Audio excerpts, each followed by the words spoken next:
Hello and welcome back to Reconnected. I'm imagining that many of our usual viewers are probably waiting until the debate is over to show up. But for those of you that are already here, we got two very interesting people here with us tonight. First, Marc from Orbit DVD, who has not been here for over 2 years. Marc, thanks for coming back. Wow, yeah. I'll come on weekly if you need me. I'm available.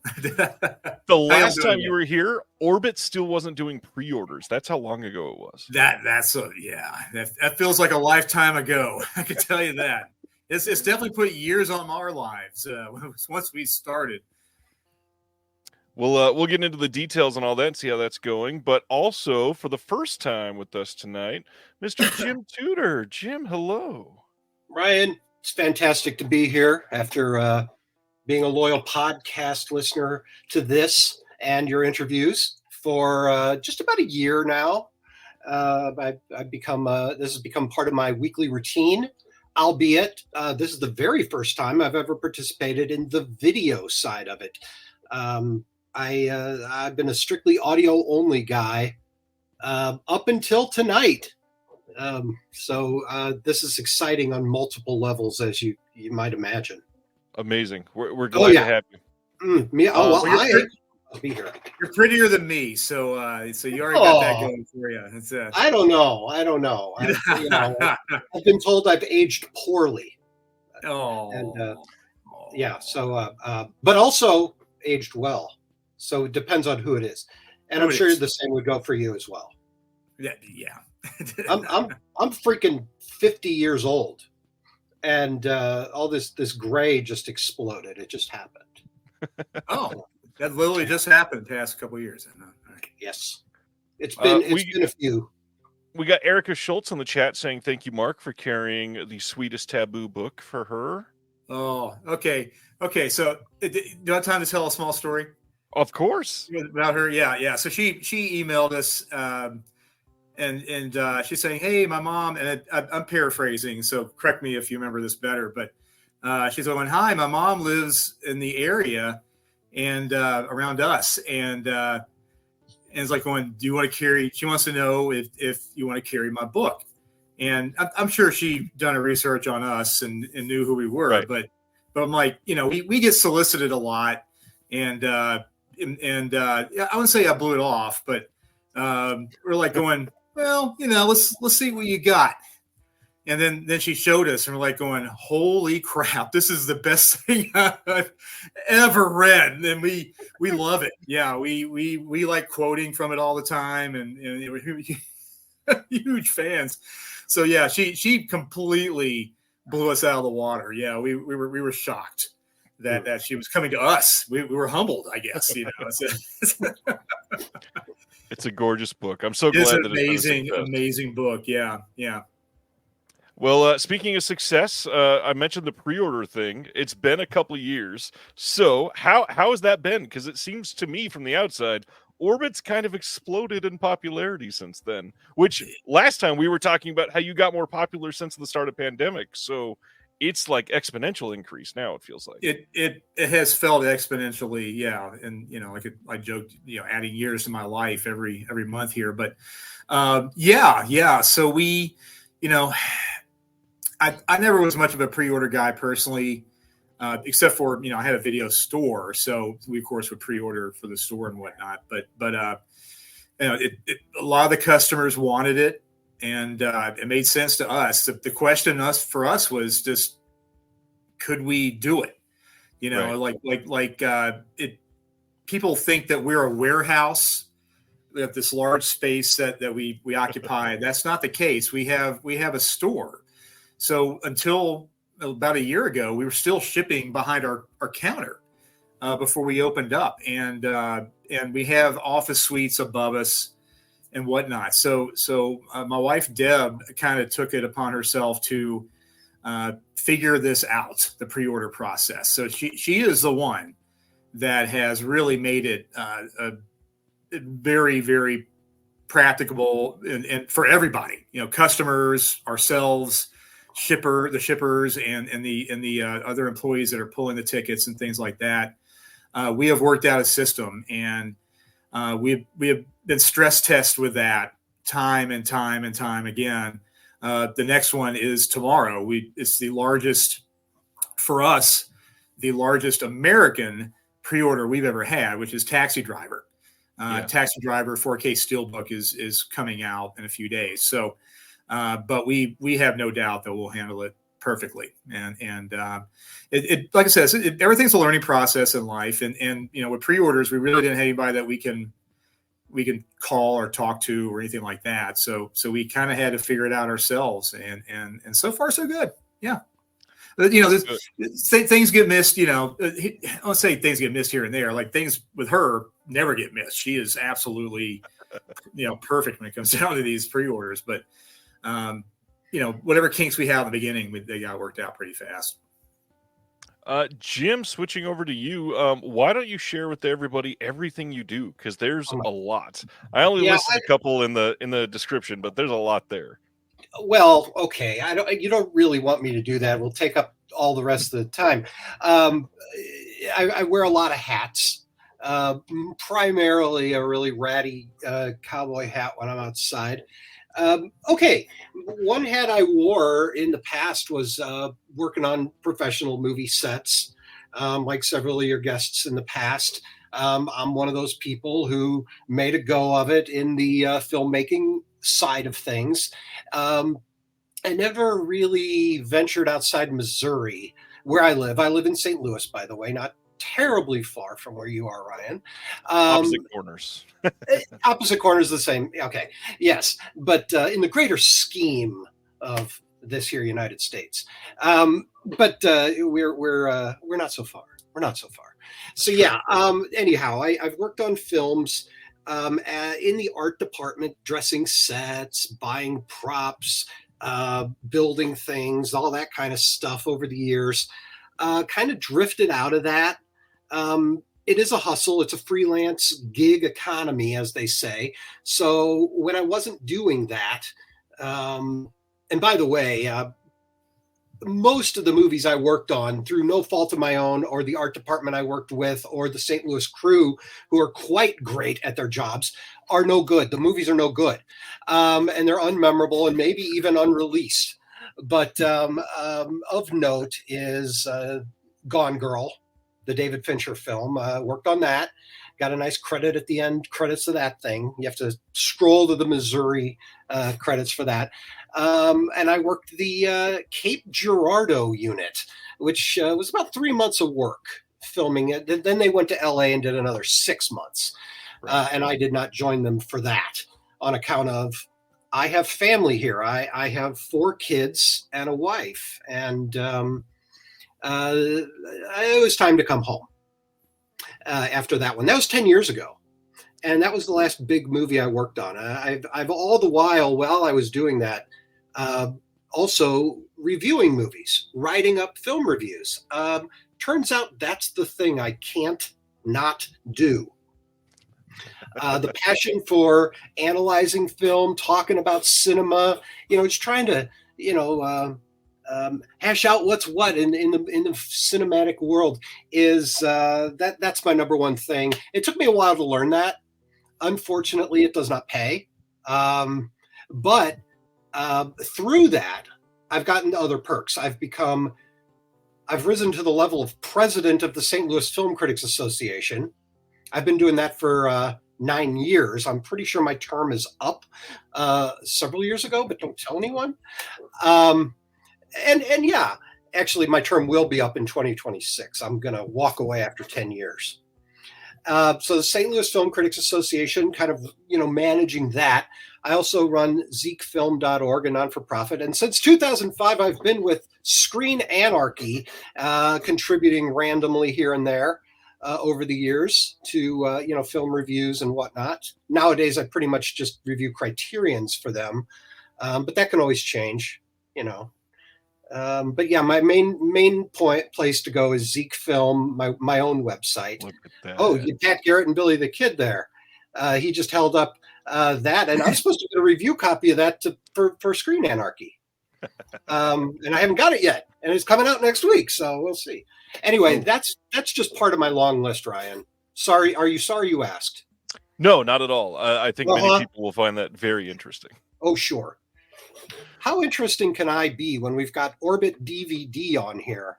You know, Please. I'm just another pasty white guy who loves Blu-rays too much. Aren't we all? Yeah. Well, Marc held up a You're Criterion. That's my type. Right. Is that a recent pickup for you that you're taking home there, Marc? Is that something that you're excited to get?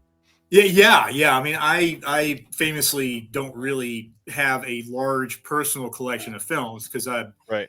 One of the reasons why I opened a video store is I mostly watch things once and I'm done.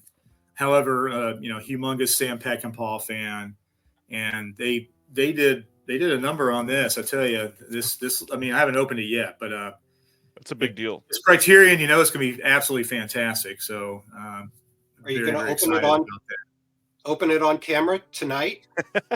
Part of the show. You can do it. It's a. No. I will hold on to it in the plastic in hopes that it might increase in price in about 10 years. That's really what I'm going to be doing. It's a. Well, no, I'm going to crack it open. Do you want to see inside? And is that it? You trying to talk me into? Well, I should be getting my own. I mean, it's up to you. Right. And it's Ryan's show. I'm kind of overstepping my bounds here, probably. There's a lot of business to get down to on this. Well, first business is pickups. So we're talking about Pat Garrett and Billy the Kid. Is there anything else that you got recently, Jim, or anything else, Marc, that you want to show that's coming into the store? If you have anything close to you. I've got some stuff, but you can go first, Marc. No, you go first, and I'll run and grab a couple other things. Yeah. So. Okay, I'm prepared. I've got a stack of stuff over here. There's a backstory. I went last week on a road trip to Denver, Colorado, primarily to see the Rolling Stones. But while I was there, someone, I can't remember their name, on one of the Blu-ray centric forums suggested I go to Aurora, Colorado, and visit the Archive, the store, the Archive. Have you been there, Ryan? I have not, unfortunately. Not to talk up another store while Marc is here too much, but this was a unique kind of store because it's so Vinegar Syndrome centric. Right. And the girl that worked there, Teresa, is so fun. I mean, it's clear in true Vinegar Syndrome style that they make no secret of just blatantly wanting our money. Yep. There is that. But, she also kind of gave us the little tour of the store, which was a lot of fun. It's like, okay, I'll give you the tour. Over here, we got the Vinegar Syndrome. And over here, we got the partner labels. And then she started getting a little more informal about it. And then over here, we've got all the other labels, all that shit. And then over there, there's other shit. And then over there, and then finally it was like, and then over on that wall way over there, the bad movies. And I'm thinking, I mean, it's a Vinegar Syndrome centric store. I mean, I love it. I love the 90%. Aren't they all kind of bad movies? I mean, really, that's kind of why I'm here. And she was, what do you mean by bad movies? And she said, Forrest Gump. So it was all the mainstream. And apparently my brother said while he was roaming around in there waiting for me to get done, they had a little shrine to all the different releases, physical media releases of Dances with Wolves set up, which has to be hilarious. Anyway, that's while I was there, I got can you see this here? This is Stop. Ooh. There it is. Stop Making Sense, the 4K A24 book slipcase edition, which I had said I wasn't going to get, but they had it. And someone can correct me if I'm wrong about this, but they had it for the same price as A24 selling it, except for now, since I was in the store, I didn't have to pay shipping. So it was like $58. And I don't know that I would have sprung for this had I had to buy it, for more than that. But since I was on vacation, and I'm a huge fan of the Talking Heads and this movie in particular, who isn't, I went ahead and got it. Nice. So let's Stop Making Sense, the Fancy Pants 4K edition. Here's a find from my local shop. I'm fortunate enough to have a local used Blu-ray shop up the street called Nickel Flicks. and they sell, used media there, really inexpensively. And it's a really nice store. My oldest son actually works there. Anyway, I found it came from outer space, 4K Ultra HD edition. It's supposed to be really nice. And I'm really looking forward to this. Great Jack Arnold classic. Jack Arnold, right, Ryan? I do, yeah. We used many scenes from that in our visual essay for Film Master. Exactly. Here's Severin's The Astrologer. Another, I bought this sight unseen, but it was like, $12 or something. And it's like, well, let's just see. And here's one. This is, I haven't met Dr. Dodson on here yet, but he keeps talking about the Killer Condom 4K, or the Killer Condom movie. So at the archive in Aurora, they had this on their Pride Month display. This used copy of the 4K it was $13. So if for no other reason than to hold it up right now and get a chuckle out of you, I bought this, and it's part of my collection. It's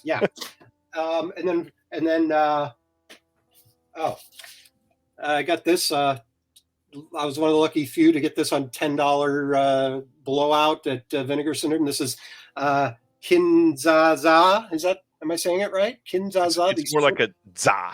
Yeah, I'm terrible pronunciation, so you nailed it. Also, I'm sorry if this is taking too long. Lots of great pickups. It's what we all love.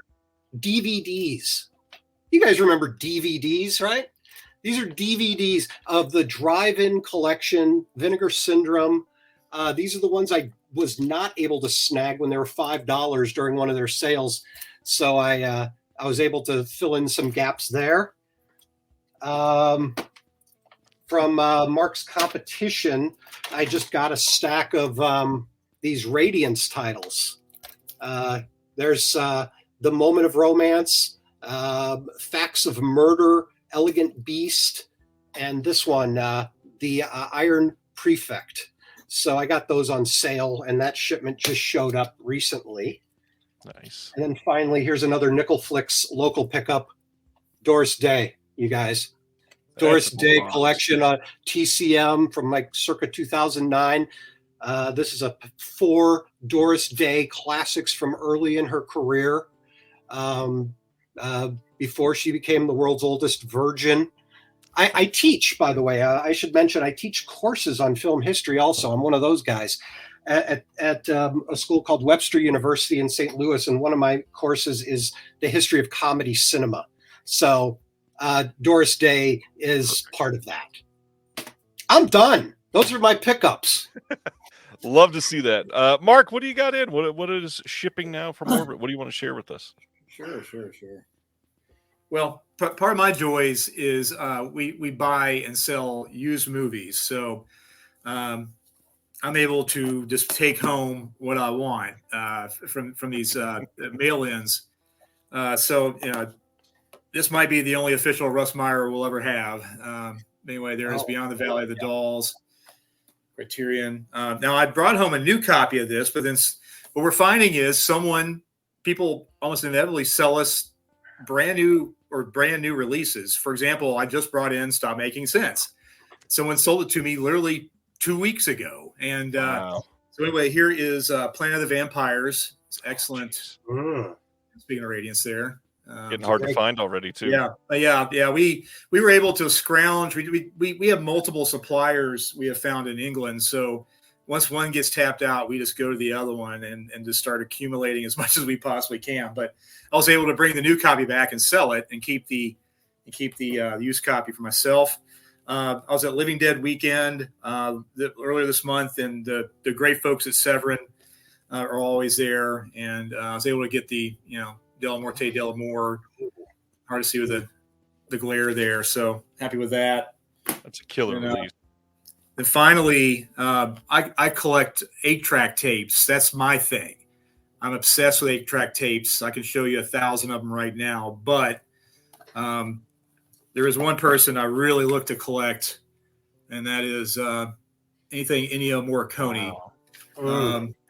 So there is the very funky Extras 2, and then this is a great Italian compilation with some Giallo themes on here too.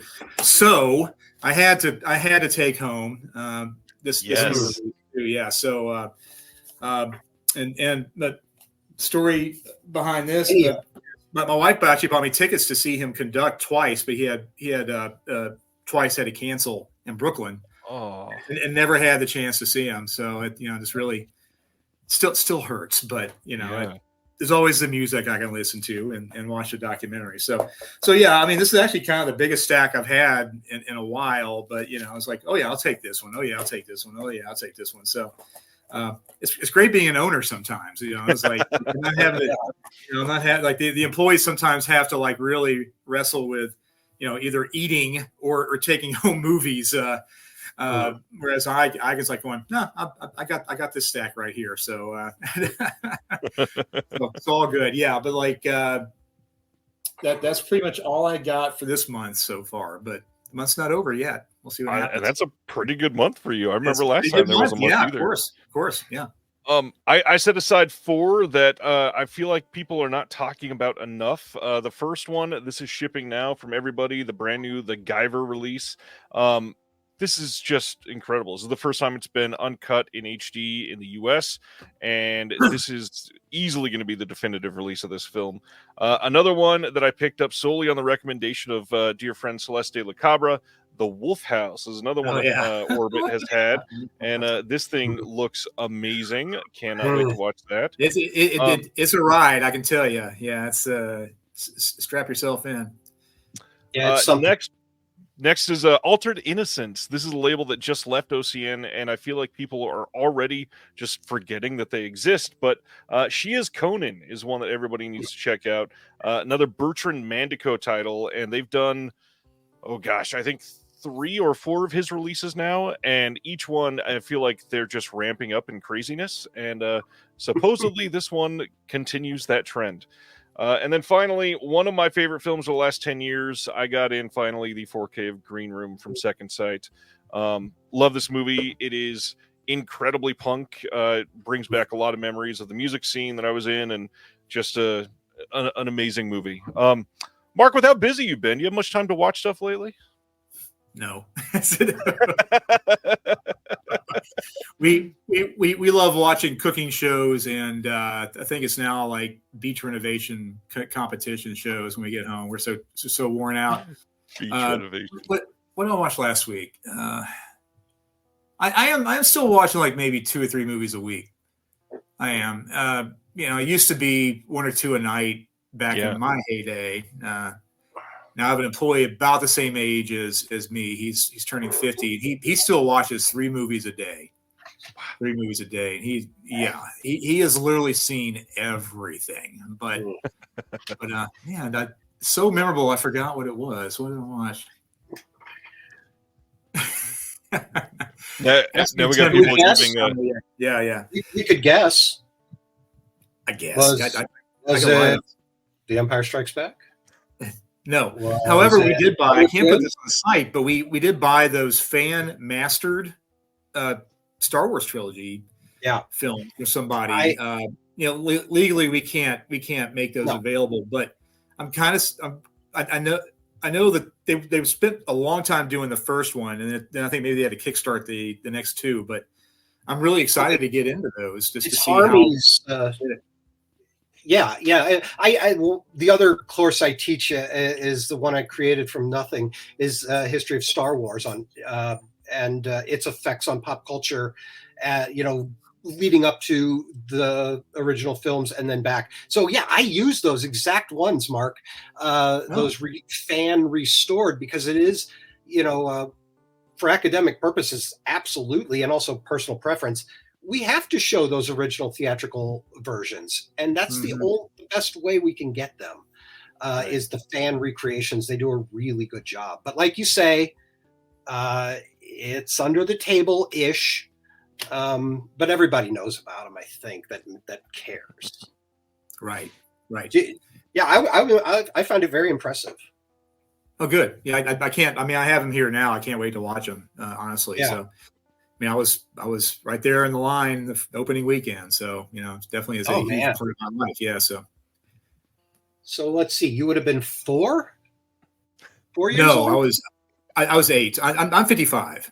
55. Oh, so, my mistake. Yeah. Okay. I thought you said you were talking about your employee who's 50. Well, the employee is 50. Yeah. So, like it's good having an employee that's around the same age as you culturally, because they hit the same, milestones or whatever cultural events happen, with happening Right.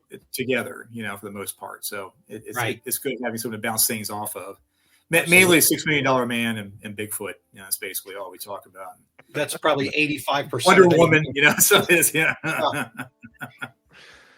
Jim, what about you? What have you been watching lately? Well, I was fortunate enough to be given a day of uninterrupted viewing on Father's Day last week or whenever that was, 2 weeks ago. And that never happens because, like I said, I have 4 kids. It's hard to watch things. We only have one television, by the way, and we're all vying for it. Video games, streaming, whatever.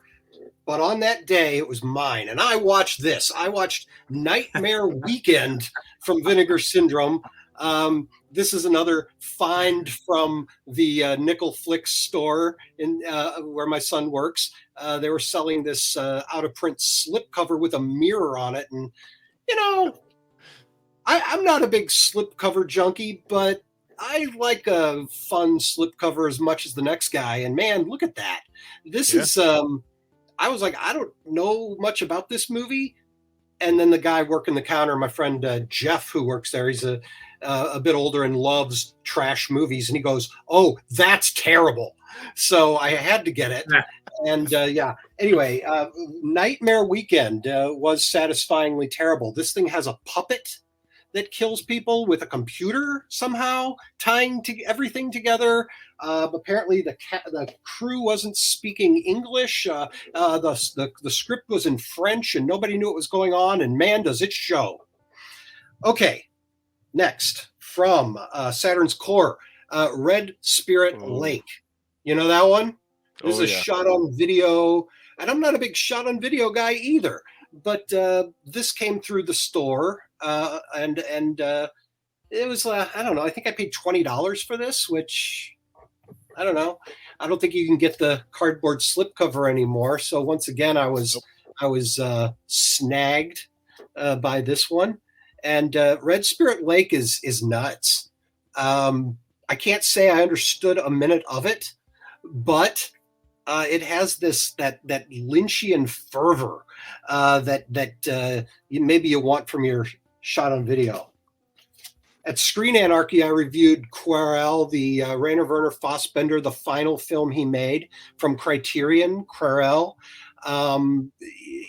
very released for the June Pride Month. This is a strange movie. Did you guys see this? I've not seen it yet. Spires shaped like phalluses, built out of bricks, like practical. It's a very weirdly stage-bound movie, and but also highly cinematic at the same time, and just kind of, I don't know. It's kind of wickedly gay, if that makes sense. It's like early 80s. When queer cinema was still very much under the radar and had a bone to pick about being under the radar, a movie like this was just in everyone's face who bothered to watch it. So that's my review of this is on Screen Anarchy.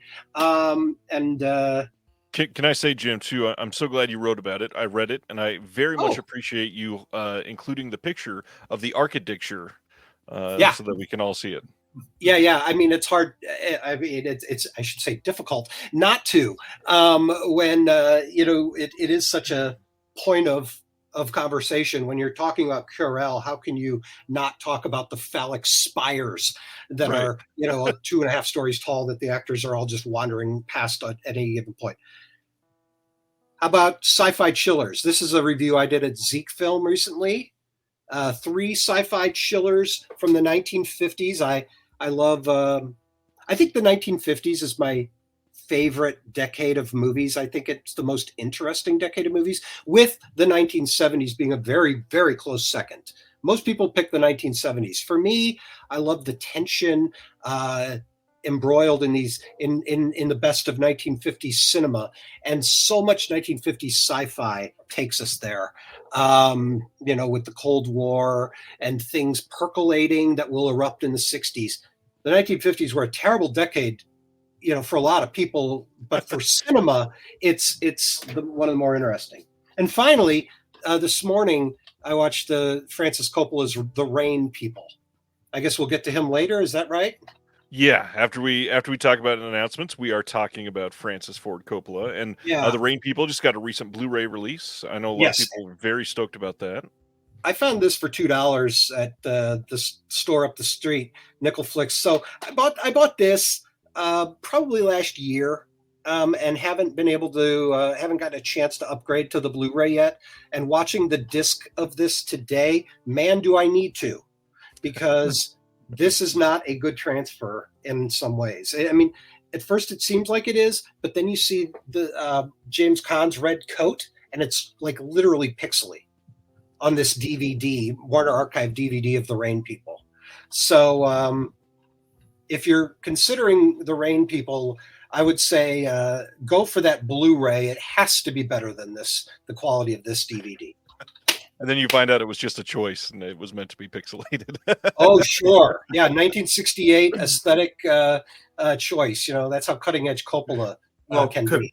I'll talk about my views with Coppola in a minute, but like he went back and re-edited the DVD release to add the pixelization and the code. That's how he envisioned it.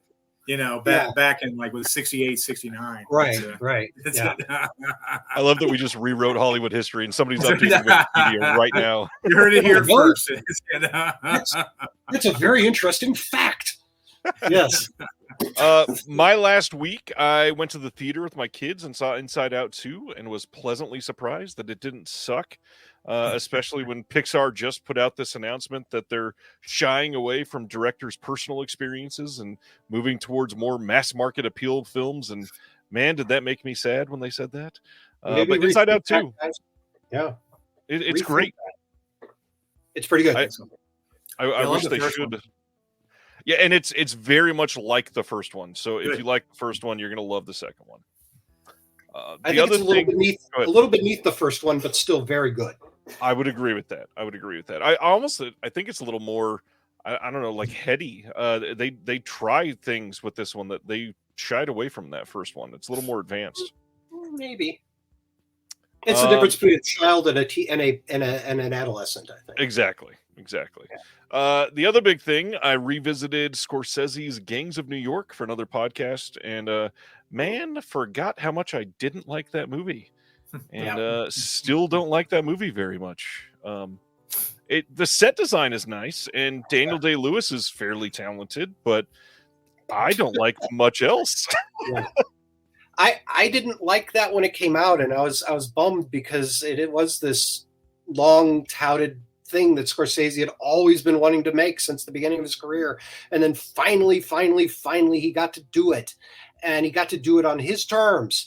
And the thing comes out, and I thought, oh, is it just me, or is this really kind of sloggy and disjointed and just a little too big for? I don't know. It's our local Alamo Drafthouse is going to be showing it. I've been tempted. I have the subscription to that, so I was tempted to go check it out again after all these years. But I thought, I don't know, is it just going to be the same thing? And it sounds like, Ryan, it based on your experience, yes, it would be the same thing. Yeah, the opening is really nice, and then man, let down fairly quickly after. I know. I have to see, because I've seen lots of mentions of just how shitty Diaz's performance was in the film, and like, is it really that bad? I mean, I might want to watch it again just to see if I didn't hate her in the thing, but the accent is bad, but really the character was just poorly written. Yeah, it was like they maybe had to throw something, a female character in there. I don't know, like I read a pretty good takedown of Scorsese by Richard Hell years ago. I think after this one of the show, the Vinyl show came out, just saying he's tired of the the Scorsese Boys Club. It's like, and he had some valid points that he was making. He goes, that's it wasn't his New York, but Scorsese's New York or Guys Club is just it's kind of played out. Yeah. And once again, some valid points there, but I can't say I agree with it. It was very, very oddly written relationship between Leo and Cameron Diaz, and that. I mean, the fact that he gets, jealous because she slept with people before he came around, and then hits her around a little bit. It's not great. Yeah. Yeah, I just remember feeling like it was kind of stuck in its own mire. In a weird way.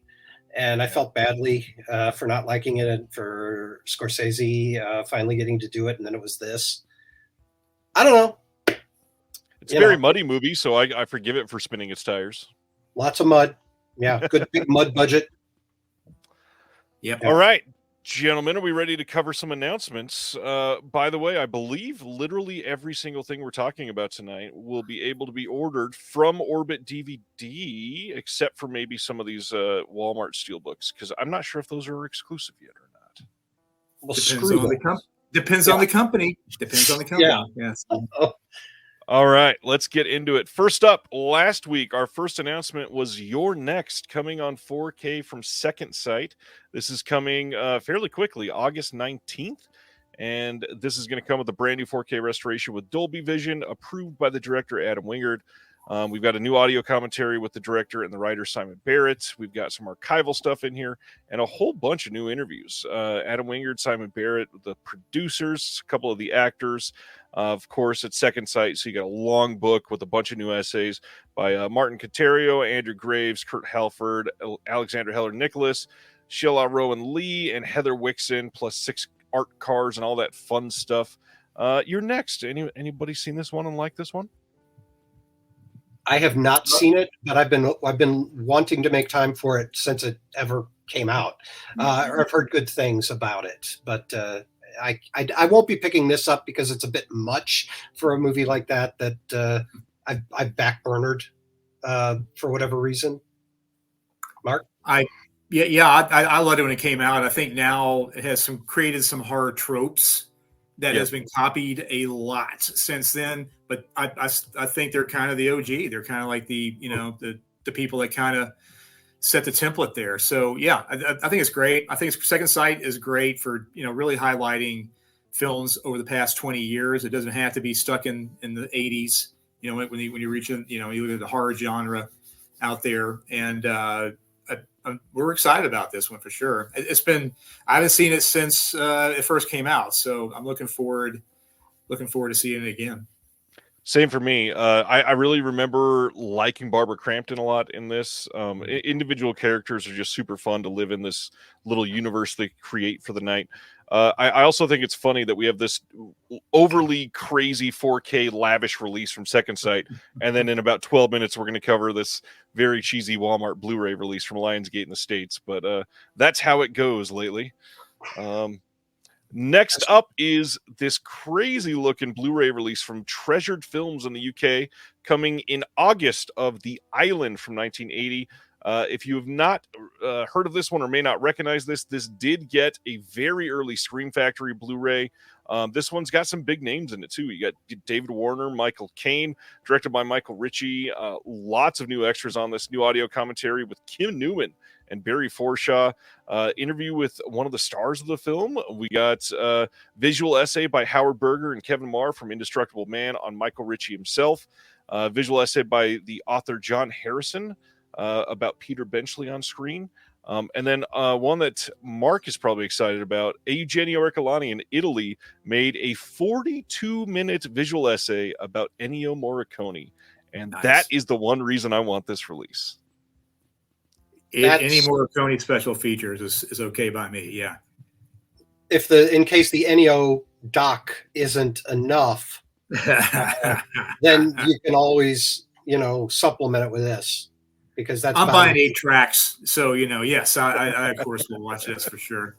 I always remember, like, I think as a teenager when the ads came out, I always thought this was a horror movie for the longest time, but it's not. It's pirates. But Mark, Chris Silvestri is saying, I was going to ask if Orbit is getting this. It's not available for pre-order yet. Oh, we'll have to look into that. Isn't Treasure Films the company that TerraVision is picking up? I can't remember. They are selling Treasured Films on the TerraVision website. Yeah. So we might be waiting for that information before we move forward with that. We stock everything TerraVision puts out, so this won't be a problem. It also, we're also looking for, who will be cheaper for our customers. If it's still cheaper to get it from the UK or from, it'd probably be cheaper to get it from TerraVision on my end. So yeah, once we get more information about it, we'll throw it up there. Yeah, this is one a lot of people like. Jim, have you seen this one? I'm not a big Michael Bay fan. No, I'm kidding. It's not that The Island. I liked that island. Like that The Island. Just to clarify, I have actually not seen either of these. I just couldn't resist the dumb joke.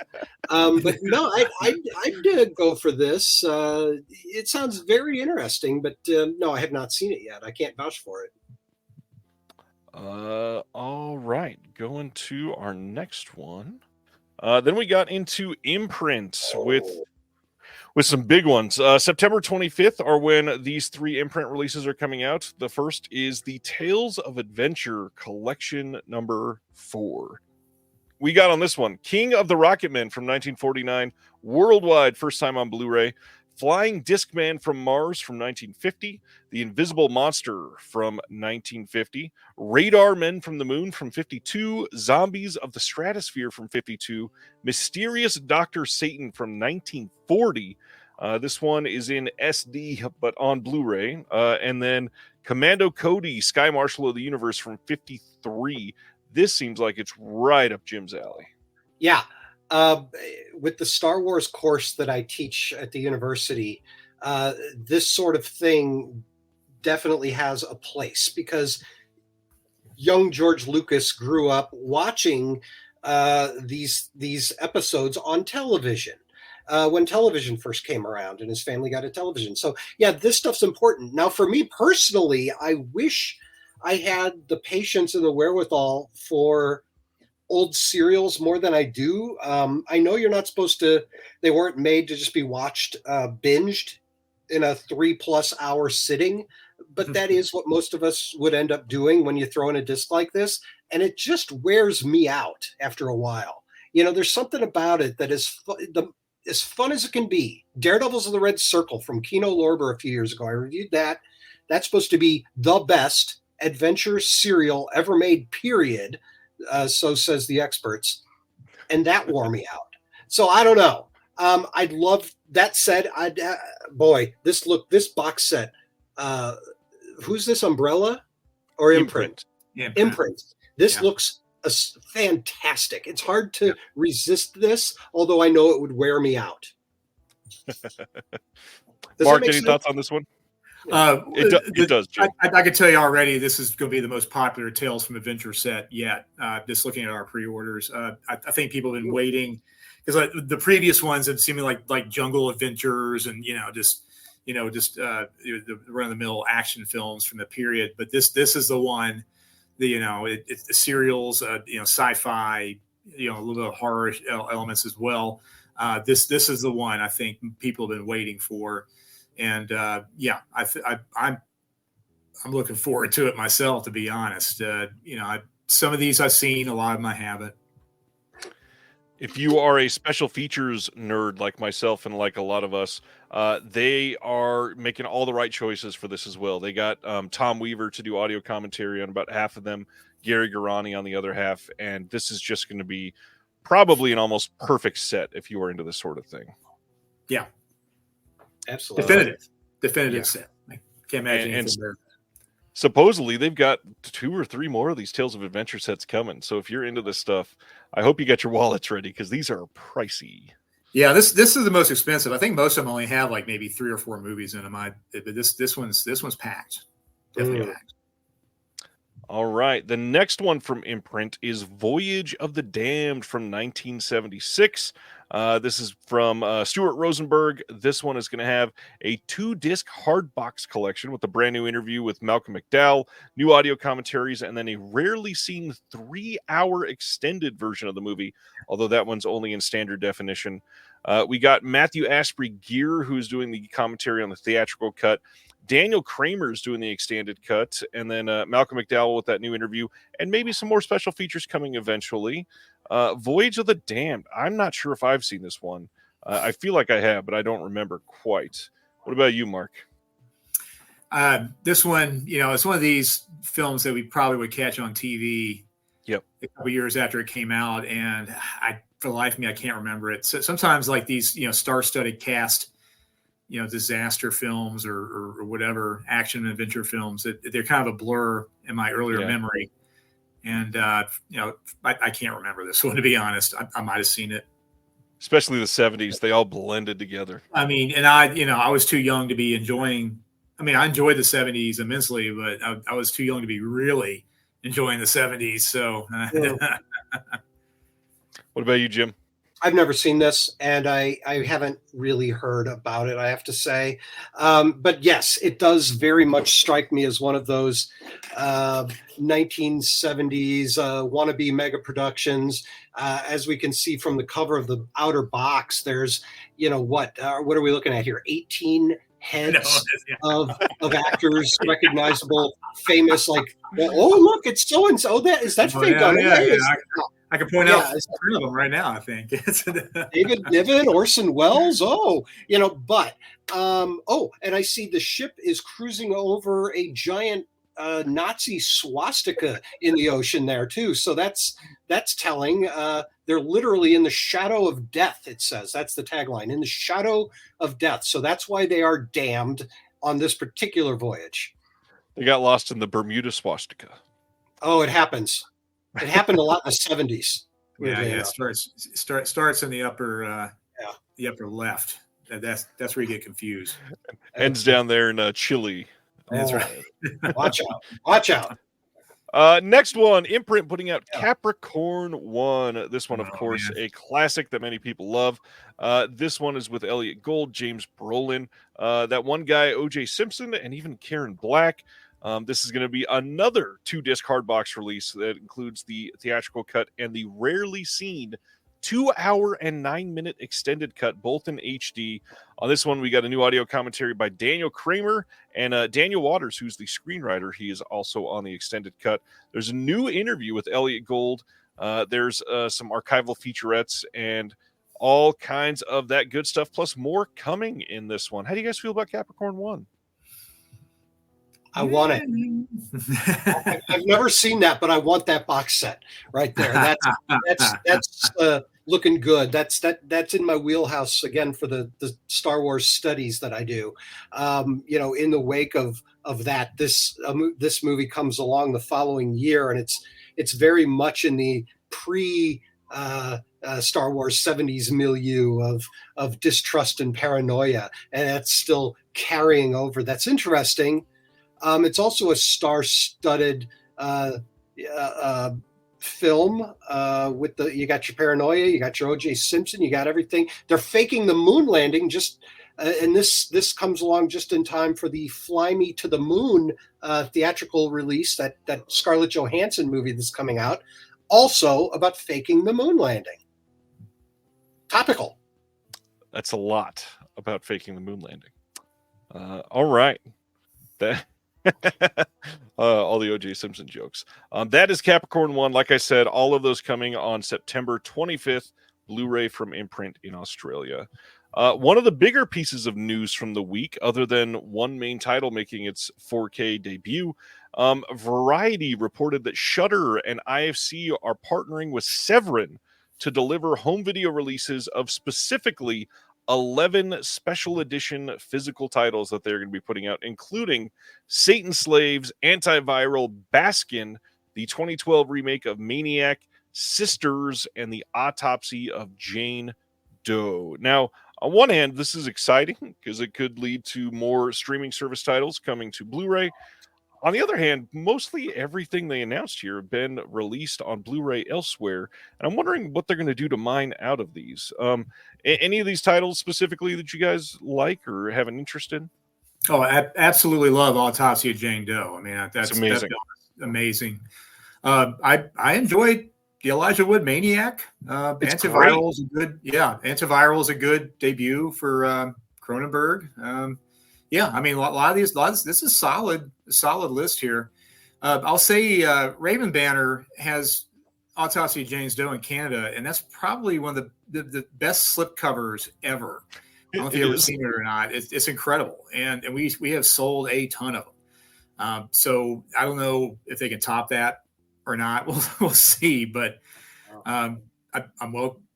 Please try. I want to see what else they can do with it. But it also came out through Shout Factory, I think, right earlier, or still is. I think it's still available through Shout Factory. Yeah, so, I believe a few of these are, like Baskin was as well, and and even like the Maniac remake got a 4K release from Germany. That's correct. Yeah, that's correct. Mr. Tudor, what do you think? Well, I think I mean, it's Severin, right? And like you said, a lot of these have been out on Blu-ray. Sometimes multiple versions. Is it too much to speculate that we're probably going to get 4Ks of these from Severin? I think you have to. I mean, I kind of think you have to.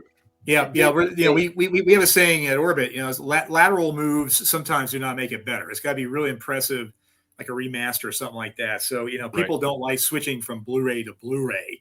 Even though it could have elaborate packaging or whatever.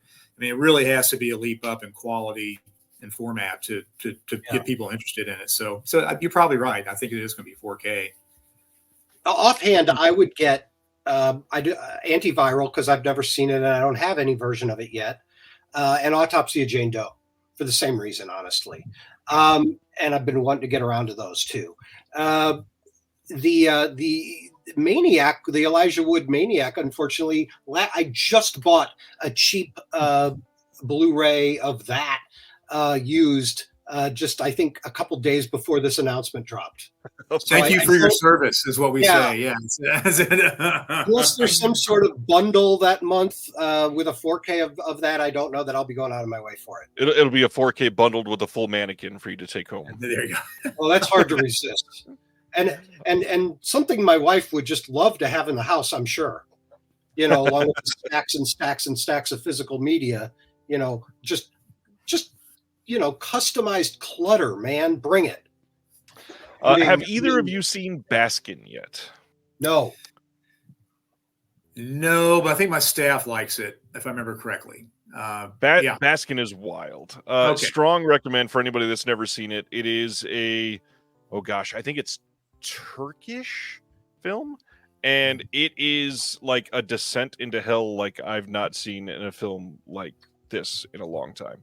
It's rather well done, really great practical effects, and highly recommend Baskin. Is that the lady from the a few years ago, The Lion, that Netflix show that everyone was watching? What was that? Where Carol Baskin. Yeah. Is that about that? Because if it's that, I don't want to. I'm not interested. Well, okay, that was a good joke. This is nothing to do with Tiger King, thankfully. Tiger King, that's right. I didn't see 1 second of that, but I got sick of hearing about it.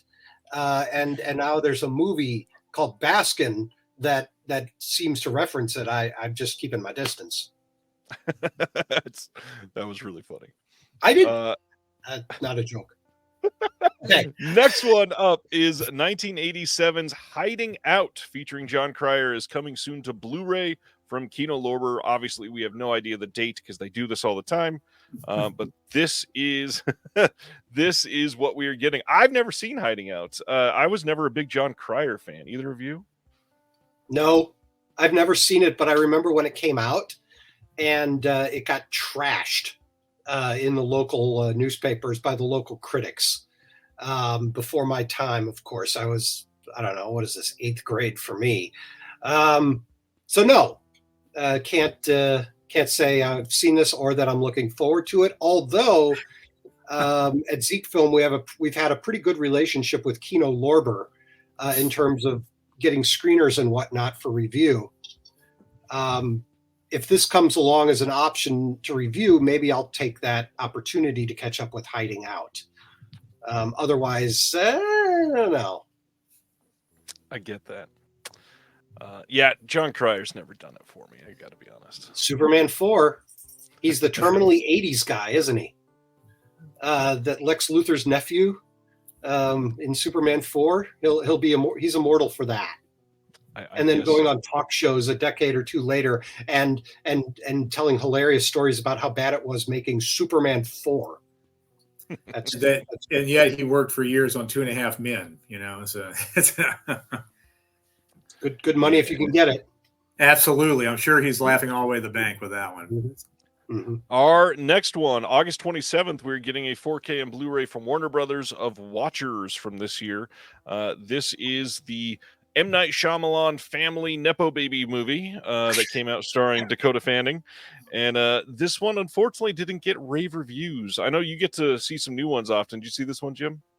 No, oddly enough, they chose not to show this in advance to critics, which is happening more and more often with all sorts of movies. But back in the old days, certainly we would say, you know, if they're not showing it to film critics, well, they're trying to hide something. There's no reason.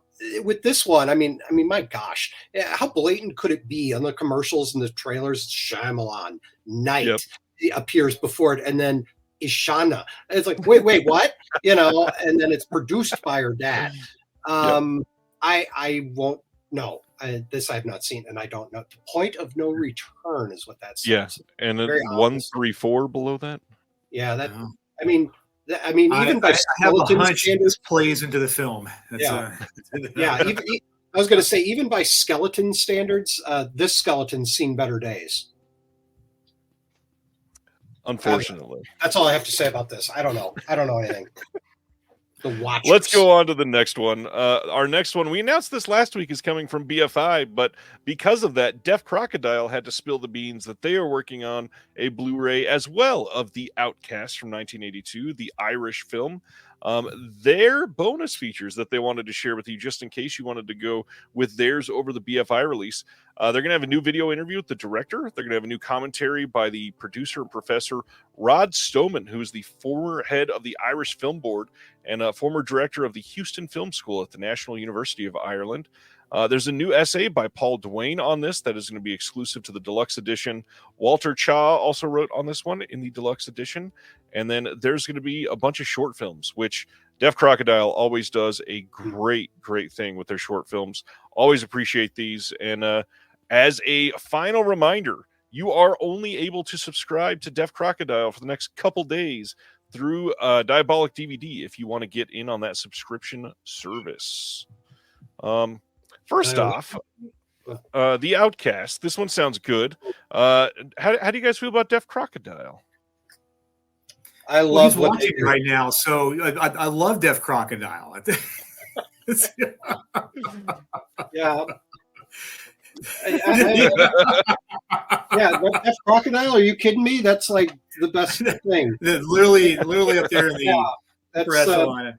No, I mean, they didn't pick my name for their crocodile, which was. No, I think Deaf Crocodile is great. I love him. I love him. I have a mind to bail on this. What do we call this? This appearance on Disc Reconnected, and just go watch this movie, Kinzaza, because this is Deaf Crocodile, and Deaf Crocodile is so amazing. It's a great movie too. Genuinely a masterpiece. Well, I mean, all right. Going to our next one, Internal Affairs from Kino Lorber is getting a 4K release in the U.S. This is the 1990 Richard Gere movie that has Laurie Metcalf and Andy Garcia. And I believe this was in one of the Imprint After Dark neo-noir cinema box sets. Yeah, I think so now you're getting an upgrade in format to 4K. And it looks like we're getting most of those titles eventually from Kino. Yeah, it does, which is fine.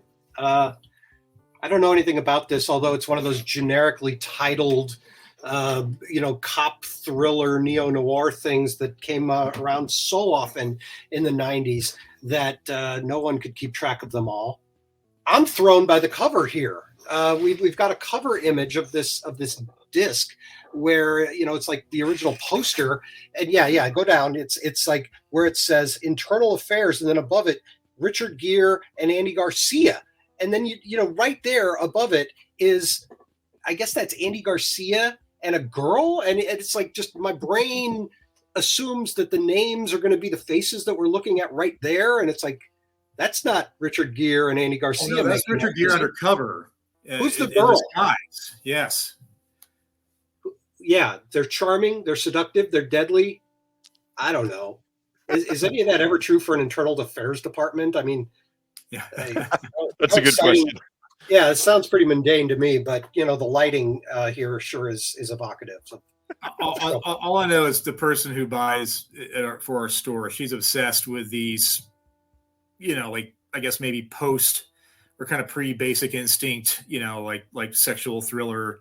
Yeah, like a neo-noir film. So I'm going to hear a lot about Internal Affairs, I'm sure, until it's released, until the next one comes out. So, everything in the documentary "We Kill for Love" is her deal. Right, and she's mentioned that.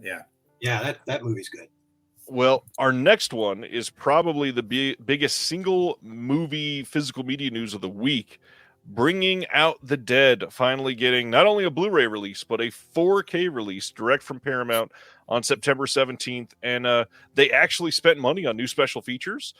We've got some new bonus content with Scorsese, with Nicolas Cage, with Paul Schrader, with Robert Richardson, and then some archival stuff on set with a bunch of the actors on this.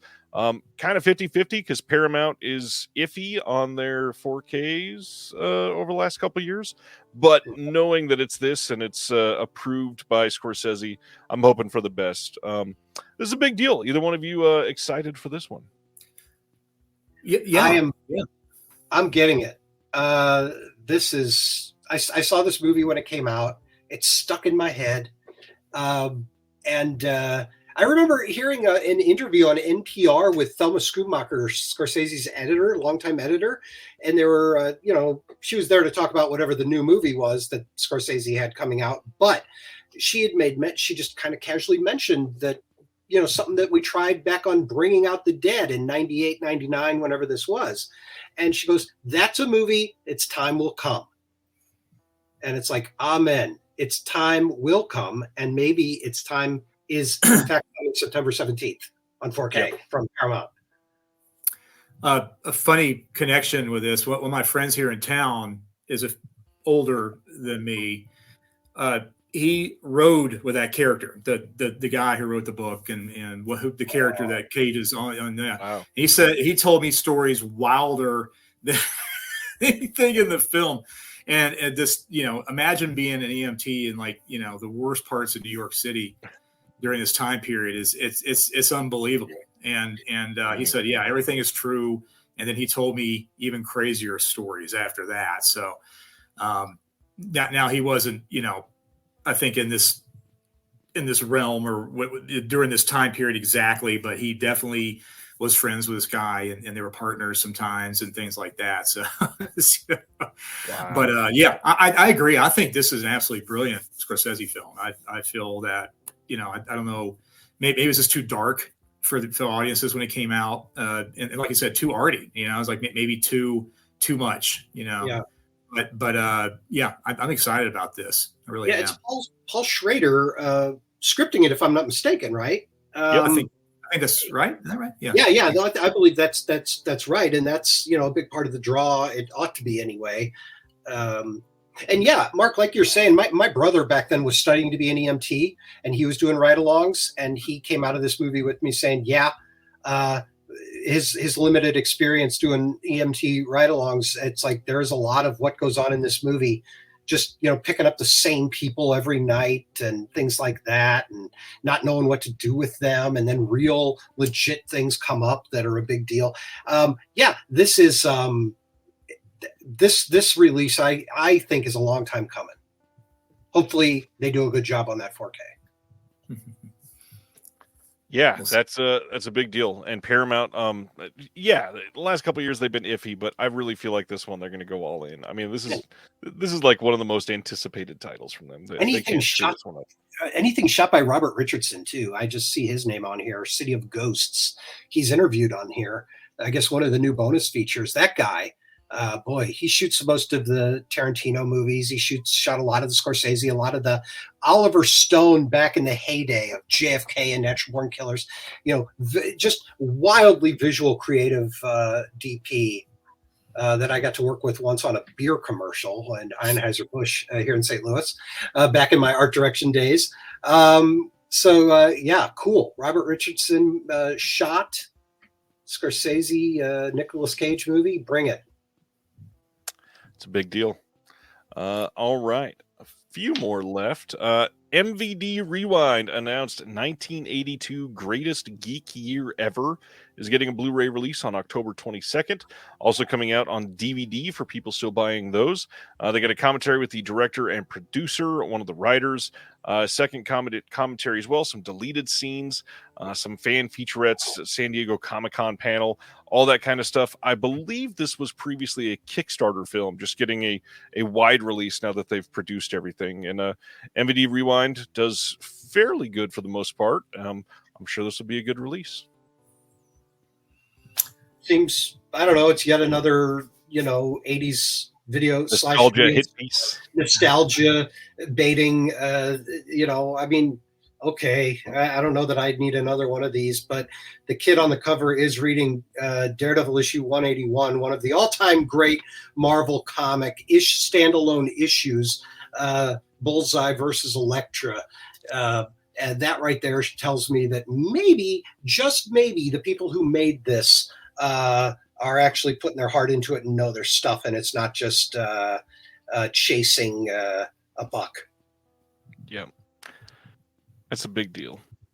All right. Next one is the next Severin title. This is coming as part of their summer sale in July. This will be from July 12th to the 15th. This is the North American Blu-ray premiere of Don't Change Hands from 1975.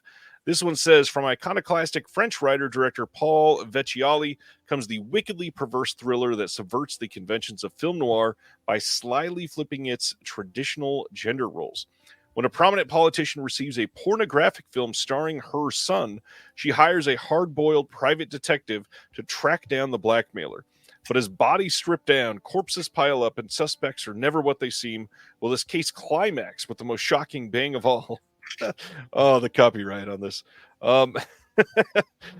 We are getting a brand new 2K scan from the OCN on this, an appreciation by the director from Knife and Heart, the author Matthew Orlane on the life and impact of Paul Vecchiali. Screenwriters will be talking about this conversation with one of the actresses and one of the actors, and there's going to be a trailer on this. Severin coming with the really eclectic lineup for this sale. Very, very interesting to lead off with opera and then go with a whole bunch of titles that seemingly almost nobody has heard of so far. We don't know. Yeah, I can't say I've ever heard of this. I'm one of those as well. And color me fascinated, but I don't know that I'll be jumping to purchase this. It strikes me as a Severin title that I will probably wind up with eventually. Same. This is why I love this hobby, to be honest. I mean, I have never heard of this movie, and same. I can't wait to watch it. It's like, once again, just someone taking something just totally obscure and lost to time, I guess maybe especially with American audiences, and bring it out and showcasing it. This is fantastic. So I hadn't even seen the film. I already like it. Well said. Well said. I rarely buy things for the slip art, but this one, for being from Severin, is very unique compared to the rest of the stuff that they put out. I'm liking this art style. Yeah. Going to our next one. Oh my gosh. We got some details for Kino's 22nd film noir box set, August 7th. They are putting out the film noir, The Dark Side of Cinema 22 This is going to have Captain Carey USA, Appointment with Danger, Make Haste to Live. And we get commentaries from Gary Garani, Heath Holland from Serial at Midnight, who's going to be on there with Max Allen Collins, the author of Road to Perdition. And then the last one is going to be by Sam Deegan herself. Some interesting choices there, but the 22nd film noir box set from Kino, and they're not slowing down anytime soon, it feels like. Not to be Mr. Correcty Pants here, but it is just 20th, right? That's sorry. Yes. They had announced 22nd last week. Roman numeral X, Ryan. I got ahead of myself. Jets. They've announced through 22. This is just some details for the 20th. Yeah. I don't know. These things, I've got a love-hate relationship with these film noir Dark Side of Cinema sets, which a lot of people have expressed. But I reviewed a lot of them, and I finally kind of jumped ship on it after the fifth one, because it's like, this isn't noir. I mean, right. you know what I mean? It's I know you've mentioned this before, Ryan. I've heard your offhand comments, and that's like, thank you. Yes, they do a great job of getting these restored, remastered, wherever they're getting their masters from. Getting these out on DVD, that's fantastic. But why do we have to call them noir just to sell them? I guess the term film noir, when it comes to vintage movies, is one of the few branding terms that still resonates with film buffs and buyers today. So they're exploiting that in a, I think, not honest way all the time. But that said, I'm still happy to have them on Blu-ray. Mark, how do you feel about these types of films? It'll be sitting next to the 19 others we have for sale on our shelf, I guess. I mean, I've heard of a couple of these titles. I mean, it's a genre that I do appreciate. And, but like most genres, you see the best in the genre, and you're not really seeing much else, after that. I do agree that, a lot of this stuff is a stretch, that it is film noir sometimes. So, but yeah, bring it. I mean, film noir it's still very popular for us, which if it's popular for us, I'm sure it's popular all around. And it seems to be gaining popularity, actually. I don't know if there's anything culturally that's happened to get interest, maybe just the physical collecting of movies has sort of piqued some interest. But it seems to be just getting bigger and bigger out there. So, well, there's still film noir conventions, like in... I think it's November in Palm Springs, California. There is a film noir convention that people are traveling to just come hang out and watch film noir together for a full weekend. Did they all cosplay? They were, it's like probably. There's probably a lot of trench coats there. Sign me up. That's how I'll check it out. They wear fedoras. They're the now. But again. I don't know Captain Carey USA. I don't know that movie. Someone's asking about it in the comments here. I can't. A movie. I'm sorry. That title just does not sound very noirish to me. It really doesn't. It sounds like what happens a lot of times with these Kino Lorber film noir sets is it's old. It's black and white. It was made during the noir era. Depending on who you ask, 1941 to 1958. Therefore, maybe it has a gun in it at some point. Good enough. Throw it in. That said, I may or may not check this set out. I can't get them all. I mean, good grief. We're looking at 20 of these and counting. Yeah, they've already, like I said, they've already announced all the way through 22. And we'll get an announcement for 23 soon, I'm sure. Yeah, it's a shelf space issue. And here's a Sci-Fi Chillers, the Kino Studio Classics put out. This is a similar 3-movie set with commentaries and everything else. And look at it. It's the size of a single Blu-ray case. Everything fits right in there. And yet what we're looking at with the film noir sets, they're sticking to this, 3 case slip box thing, and I'm sorry, I don't have the shelf space for 20 of these things. It's a lot. It is. That's multiple shelves of films. It is. All right, next up, we got kind of an odd set. Walmart is getting a landslide of Lionsgate titles coming on August 10th. These are all steelbooks, and they all have one of those PET plastic sleeves that go over the top of them. And what's interesting is a couple of these are making Blu-ray debuts in the U.S. in this type of release. First off is Wolf Creek. This is one of the ones that is a Blu-ray debut in the U.S. This is the first official U.S. release of Wolf Creek in HD. It's got all kinds of archival extras. We got the commentary and then a making of, deleted scenes, and a trailer. Won't go into too much detail on all of these because they all look very much the same. So same date, August 10th, or that was supposed to be August 20th, not 10th. Sorry. This next one, Hannibal Rising, also a Blu-ray debut. Not the best of these films. It's probably one of the worst. But yeah, first time on Blu-ray in the U.S. This one again has a handful of archival extras. Sinister also coming in one of these with a couple commentaries and some featurettes. The 2013 Texas Chainsaw release loses its 3D disc. It's only coming in Blu-ray, not the 3D Blu-ray, and then gets all of the legacy features that it has. You're Next, also one of those that's on this list. And then I Spit on Your Grave, the 2010 remake, also coming in this pack. This is a weird mix. And it's Walmart? I mean, that's, I don't know. I did just go buy Lair of the White Worm at Walmart on Yes. Blu-ray because I want to support, more Ken Russell movies coming to Blu-ray at Walmart. Freaking Walmart. Are you kidding me? Weird. Had to step foot in there for this. I don't know. The I Spit on Your Grave remake. I'm not sure. The only people I've heard say good things about this are avowed weirdos. So if you're out there and you're not an avowed weirdo in a negative Mark. way, I mean, we're all weirdos, aren't we? But I'm talking about the creeps. There's a difference. And is this anything? I don't know. Mark wants to interject. Please. No, I'm not ashamed to admit that I like. I like this film. I appreciate it. There's tons of man kills. That's always great. So yeah, I respect the original one a lot, even though it's a tough watch. Yeah. This one's equally as tough, and but yeah, I say that's effective. It's very effective, actually. So.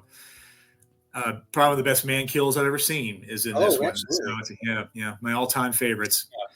There's quite a few people that like this one more than the original. Right. Oh wow. Okay. Yeah. Okay. I mean, it's better made, I guess. Okay. This is another.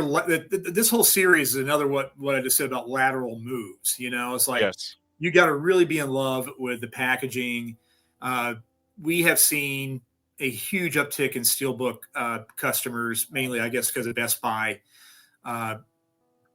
closing up shop for the physical media. But, overwhelmingly what people want is 4K Steelbooks. So, I don't know if it's something they're just farting out with a Steelbook cover or not, or if there's actually remastering done. The Wolf Creek sounds intriguing. I actually never even thought that, because we have so many imports, never even thought that has not come out in the States. So that's kind of interesting. But I mean, there is a market for this. But once again, I think most of the Steelbook collectors that we personally know, just through the interaction through the store, is 4K or die at this point. Yeah. There is one more from this drop, but we'll cover that in just a moment because it got announced afterwards. Humboldt Horror Honey's bored by the artwork. Did we just get a Death Crocodile massive hint here in the comments? He's actually referring to a title they've announced already. So, okay. Death Crocodile alluding to the fact that they've got Ken Russell and Drag coming in one of their releases soon. What's the title? Trapped Ashes, I believe, is the title that they're referring to. Dennis Bartok's anthology horror release. Oh, that. Okay, great. Yeah. Cool. Okay. I'll get it. I'm buying Moving to the UK. We've got August 5th, Studio Canal releasing The Weak and the Wicked. This is coming on their Vintage Classics line, all the way back from 1958. And I got to admit, every single one that I have from this Vintage Classics line, I have bought from Marc at Orbit, because I think you guys are the only ones to consistently get all of these titles in. Yeah, we're obsessed with Studio Canal, and they are, they're huge. They are. You got to figure how many European films they, either co-produced or produced. And we will snatch up any Studio Canal film that comes out for sure. And we have been pleasantly surprised with the reception to classic movies, and classic British films, things that maybe that we didn't even think that there was an audience for. But I guess, someone saw it on daytime, or, like UHF probably in 1960 somewhere. So they remember the film, or, maybe theaters that were showing older films throughout the years and stuff. But we're happy that this is coming out. And they're usually great releases. This has a brand new 4K restoration. Yeah, Studio Canal does a great, solid, consistent work. So I'm more power to them. There's, of course, one title we're all waiting for from them, but we'll keep waiting.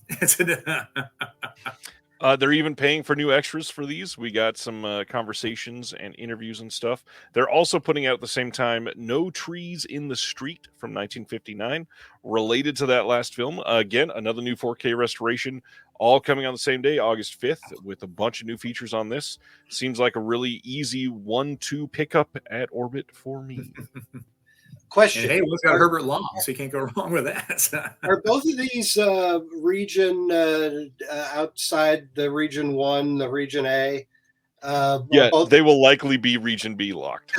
I could see that on the spine here, that they're going to be region locked. And I at this point, maybe it's a good time for me to confess something. Don't judge me. Well, okay, fine, judge me.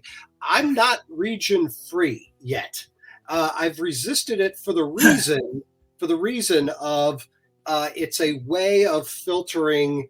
It's a way of stopping me from buying even far, far, far more than I already am.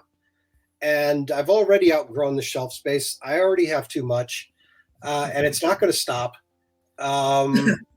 That's just been one of my own, hurdles. But the next Blu-ray player I buy, I think will have to be. I'm not going to be able to resist anymore, because stuff like this is happening, and these look outstanding to me. On top of that, we kind of just saw the perfect example of why it's kind of necessary. I mean, if you wanted to see Wolf Creek in HD before this, which it came out almost 20 years ago now, you had to buy a Region B disc. If you wanted to see Hannibal Rising on Blu-ray, you had to buy a Region B disc. And actually, I think the Hannibal one was region free.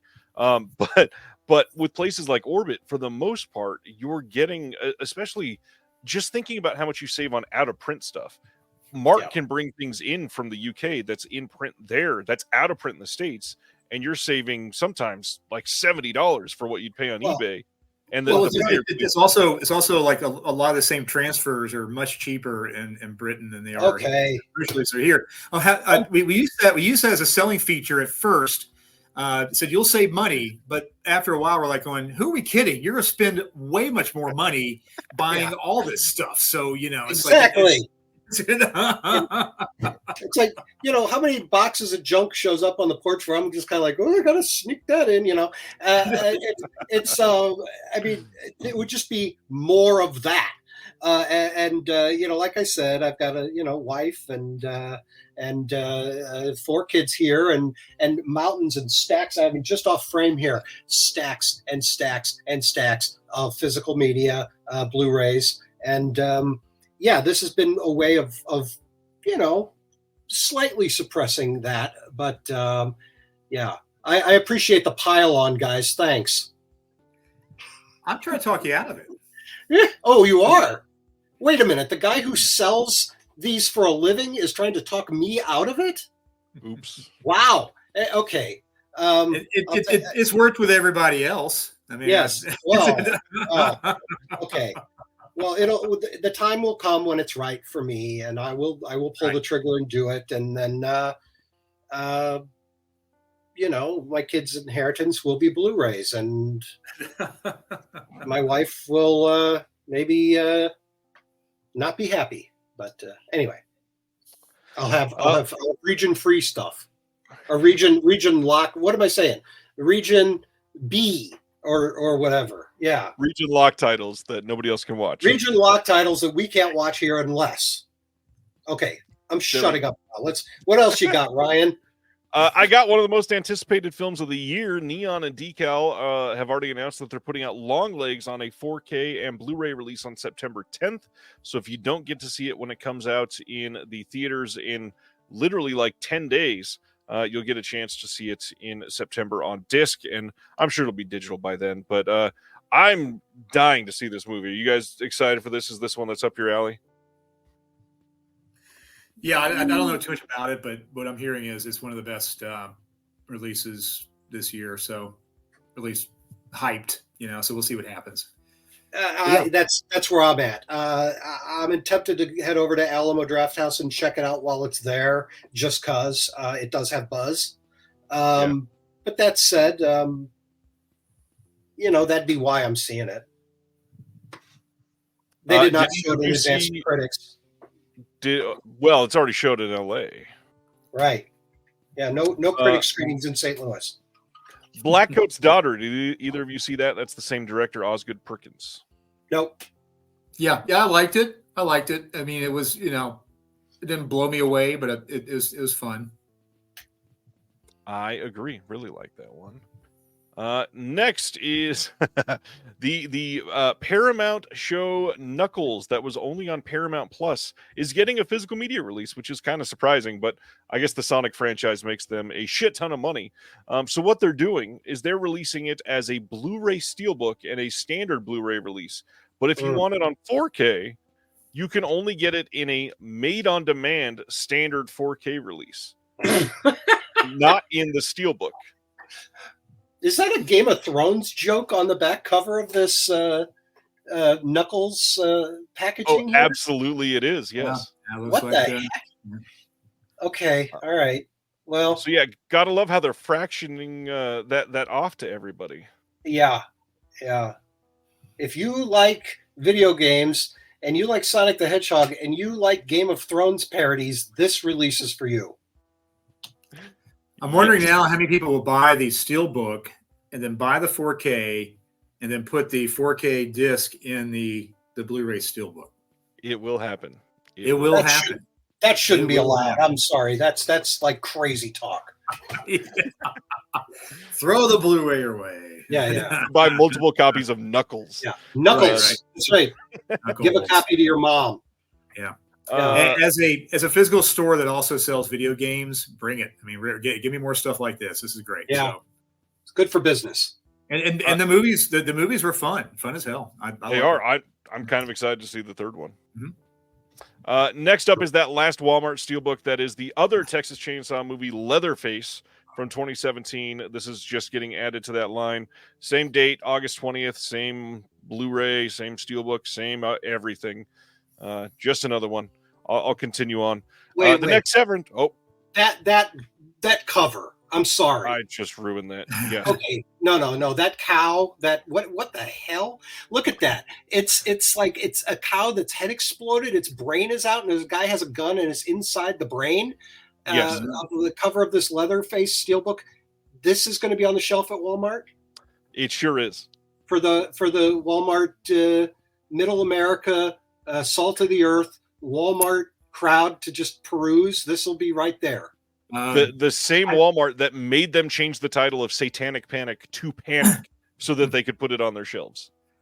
I was working in my rental store one day, and this older lady comes in, and she goes, "My grandson really loves Michael Myers. You got any Halloween films?" And I was like, "Well, sure." She goes, "Do they have breasts?"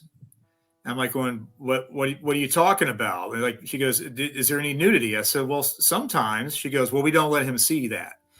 And that is Middle America, or just Americans in a nutshell. Here we are. Knives through whatever body part is fine, but you can't have a shower scene. That's basically. What if a knife is stabbing breasts? Is that Well, okay, I or is mean, that that's an enigma that might heads explode. I don't know. I know. It looks just like this poor cow. This poor When cow. it's every breast, the covering does part of that- the screen, when it's happening. It's like, okay, you can watch the knife part, but not the breast part. So The the cow big doesn't have question nipples. when it stabs the breast is, does it hide the nipple? That's all Yeah. you have to know. If Right, it does, right. then it's fine. that's it. Yeah. D. Sibner, the cow does have nipples, but it's probably on the back of the thing, which we don't get to see. What an utterly disgusting joke. Oh, Zowie. Okay. All right. Next up, one. the next Severin title is The Mad Bomber from 1973, and I've heard nothing but good things about this one. I've not seen this one, heard it's great. All new 4K scan. We've got an audio commentary by Kayla Janice with retired bomb squad detective Mike Digby. What a wild commentary to announce. We got an audio interview with the director Bert I. Gordon. David Del Valle is the one that did that interview. Cynthia McAdams Cynthia McAdams is interviewed on this. Patricia Gordon remembers her father on this. There's a locations featurette and a TV cut. That's pretty cool. I've not seen this one. Either of you? I haven't. I want to say this came out on VHS under a different title. I remember that cast together before. But yeah. Maybe The Police Connection or Detective Geronimo. Police Connection rings a bell. It does. If I've seen it, it's been so long ago, I can't remember too much about it. I'm fascinated that this is a Bert I. Gordon film, albeit from maybe, I don't know what they say. Bert I. Gordon, Mr. B.I.G., Mr. Big, because he worked in Scale, Village of the Giants, and all this sort of thing. The man never met a gaudy match shot visual effect that he didn't love. Does this movie have gaudy match shots? It doesn't. The cover art is not screaming that to me. This looks like a Bert I. Gordon in a different gear. You can't see it, but that third window on the right there, he's actually 84 feet tall as he's holding that woman. Reading the plot synopsis, I have seen this. It was under a different title, but at the time, I probably just moved on to the next film at the video rental store after seeing this one. But yeah, I'll watch it again. And it's got Chuck Connors. Very, very eager to see this one. Oh, Devil Brand too. Yeah. August 27th, Kino is releasing The White Dawn from 1974 with Warren Oates and Lou Gossett. This one is going to have an audio commentary by Philip Kaufman, introduction by Philip Kaufman, a Welcoming the Dawn featurette, The World of the Inuit featurette, and that is it. But I know nothing about this title. I don't think I'd ever heard of it before this. I'd review it if they sent me a copy, but I don't know anything about it right now. Is this a Philip Kaufman film? I can't tell. Director Phil Kaufman. Yeah. Directed by Phil Kaufman. Okay. And, but anything with Warren Oates is usually worth watching just for him. He's one of these great presences in movies from the 70s and thereabouts. He is... like the name Warren Oates will pique my interest just because he is, so cool in the movies. Like Bring Me the Head of Alfredo Garcia, man, my favorite Sam Peckinpah movie. I don't know how this would compare to that, but The White Dawn is this one, and interesting. It's got polar bears. It does. And this alternate cover is really desolate. What the heck is going on there? It's a whole lot of nothing. That's people walking through the snow. It's true. Eureka had their announcements today. September 23rd is this first one. This is The Champions from 1983. This is a rather obscure Golden Harvest title. We're going to get audio commentaries on this by Frank Jang, another one by Mike Leader and Arna Venema, all of which have been on the channel before. Check them out. New interview with Andrew Heskins about this. New featurette by CFK, who has also been on the channel. They're looking at the 1987 Hong Kong celebrity football and soccer team that featured a number of Hong Kong legends, including Jackie Chan and Andy Lau. I'd never seen this one since it's been a little difficult to see, but man, they got a really great lineup for this month. Sounds cool. Looks like somebody on the cover here fell into a big thing of bubble gum. There's like a pink splatter under this guy, and his head is enormous. Is that his actual head size? Because I don't think so, but maybe the fact that they're all posing in front of the French flag helps with that. Oh, that does help. Yeah, I have a large head myself, and I feel badly because it's hard to find a hat. That said, I don't know anything else about this movie. Looks fun. Moving to their next one, which is Two Taoist Tales.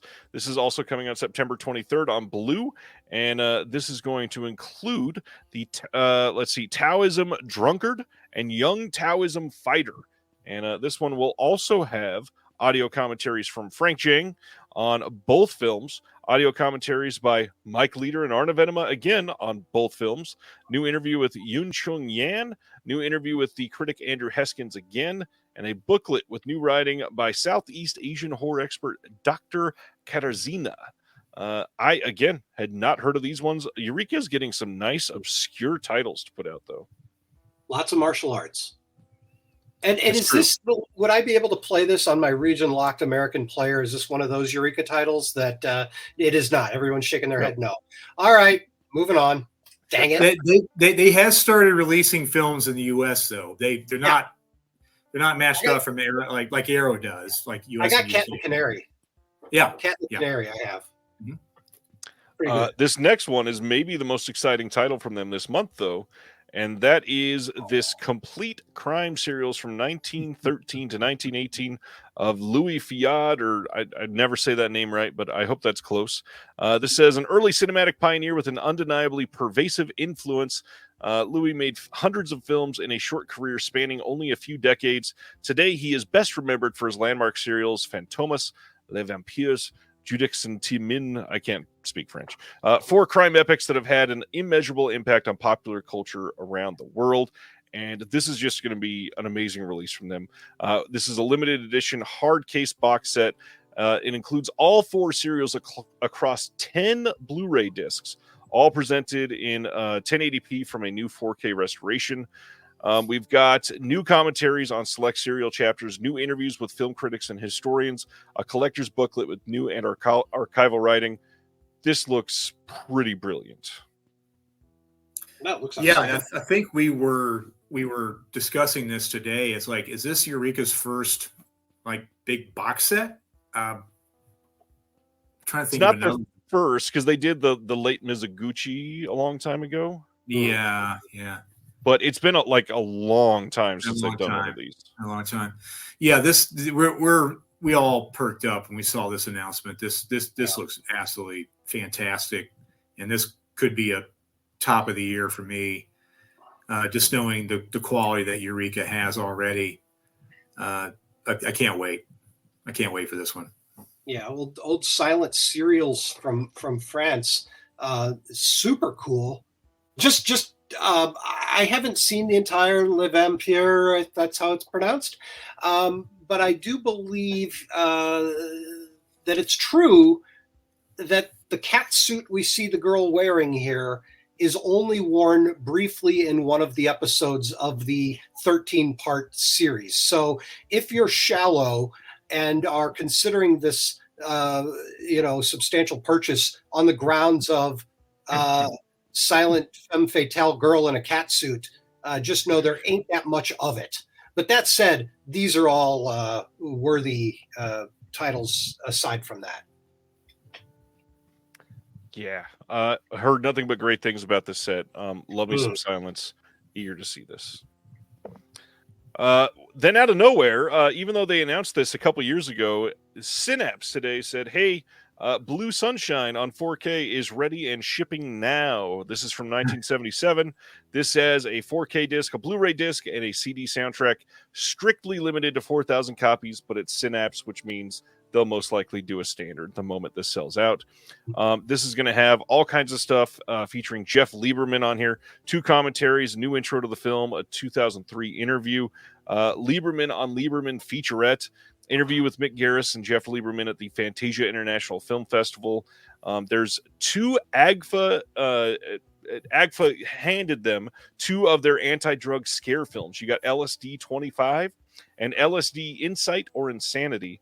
And we've got a commentary on the uncut version of Lieberman's first film, The Ringer, by Jeff Lieberman and Howard S. Berger. And then liner notes, all done by Lieberman. So basically, Jeff Lieberman handed this entire release over to Synapse himself. This looks like a solid release. Great movie. This movie has been released before on Blu-ray.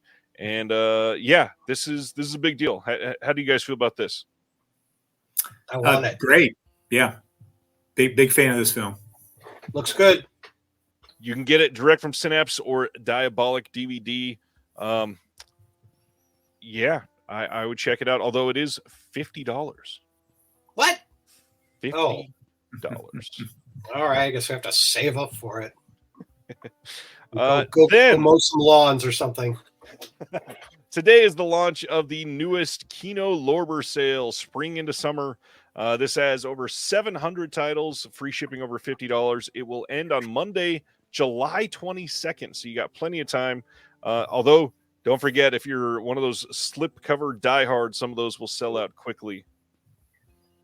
And sometimes certain titles will go the first day. I somehow missed this. I usually put in an order, to get to the free $50 shipping threshold, if that's still the threshold. Yes, it is. I see that on here. Free shipping, USA shipping is $50 or more. Yep. Somehow I missed this announcement today, so I will be seeing you fellas later. I'm gonna go do some shopping from the company that's treated ZekeFilm.org so well, Kino Lorber. Well, not to make anybody feel jealous or like they missed out on anything. I haven't checked the stock counts, but wanted to highlight Hamilton Book again this week. Monday night of this week, they posted their monthly. Every 4 weeks, they post like a brand new set of titles, and this time they got a ton of Kino Lorber titles. Many of them were cheaper than the sale prices, even as low as $5. If you're going to make a Kino purchase, you may want to go check that out. There might be some on there that you're after, and it's looking good. And I will say the Hamilton Books site and the Kino Lorber site both stuttered from their popularity this week. Both had major server problems. I love Hamilton Books, but yeah, that night was not fun. Because, it's like I was trying to get on there and finally I gave up. Around 4 a.m., my dog woke me up. So I went and checked. And of course, then it was active. And then I had to go through the process of narrowing down my cart from the 20 things I threw in, just perusing the sale. It was a great amount of stuff that they had available. A lot of it, Ryan, by now is gone, though. I kind of figured. Yeah, they only had 2 or 3 or 4 copies of some of those. And so a lot of it is just gone now, unfortunately. And people like me, we weren't there when the site came right back up, and we just missed out on certain things. But, that's okay. That's life. Life goes on. And there's always another Kino sale around the corner. Correcto. And here it is. There's been a lot of people asking what film this picture is from today. A lot of people did not recognize it. This is Rent-A-Cop that they put out in the last year. So if you were, oh man, what is this? Rent-A-Cop is the title that you're after. Well, that's a Burt Reynolds movie, and that's not Burt Reynolds. So the next question is kind of weird that they went with it. Who the heck is that guy? That's that one dude. Oh, sure. Oh, of course. All right, that one dude. Thank you. Moving right along, Totem was announced today as the next Janus Contemporaries title coming out from Criterion. This is a 2023 film releasing on Blu-ray and DVD on September 10th. And as usual, we're going to have a trailer and a Meet the Filmmaker interview with the director, and that is it. But this film sounds pretty good. It says, in a bustling Mexican household, 7-year-old Sol is swept up in the whirlwind of preparations for her terminally ill father's birthday party, led by her mother, aunts, and other relatives. As the day builds to an event both anticipated and dreaded, Sol and her family begin to understand the gravity of this year's celebration. Lila Aviles directs a dynamic ensemble cast with this stunning sophomore effort, a warmly observed, poignantly funny, and emotionally expensive study of expansive, not expensive. Emotionally expansive study of the ways we cope with grief. Yeah, this sounds good. This sounds really good. I'm not familiar with this film, but yeah, it does sound quite good.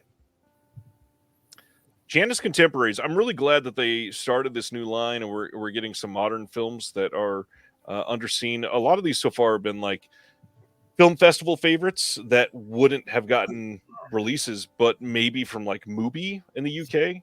And so just to get more eyes on it, and then these come out from the Criterion sale for $15. That's a pretty great deal. Yeah, the price point's really good on these, so that's great. It's great. You know, I don't know if this is too much of an industry secret, Mark. I've had a few people ask me for places like Orbit. The price that you guys get charged, from what I've heard, is higher than that $15 sale price. Do you stock up during some of these sales at the $15 price point to save some cash? Maybe earlier days I did, but we're just too busy now to even bother with that. Can't chase it. Yeah. And we've worked out some really good deals with, we ordered direct from Criterion and Kino, and I ordered direct from a lot of places now. So we're getting the best deals that they're willing to give. I don't let lower prices worry me like that, because we have an established customer base. They buy from us for a reason. Yeah. And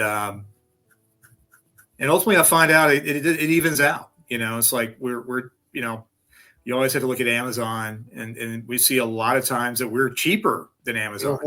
Yep. It's like I said, it all evens out there. Well, the bigger reason for me, which a lot of people in the chat already know this, but just in case you've somehow never bought from Orbit DVD, which first of all, how could you? But second of all, one of the biggest things is Amazon nowadays is delaying everything. Like, most people aren't getting releases, not on day one, but for weeks and weeks after release. Most of the time with Orbit, you'll get it before the release date, and that's kind of hard to argue with.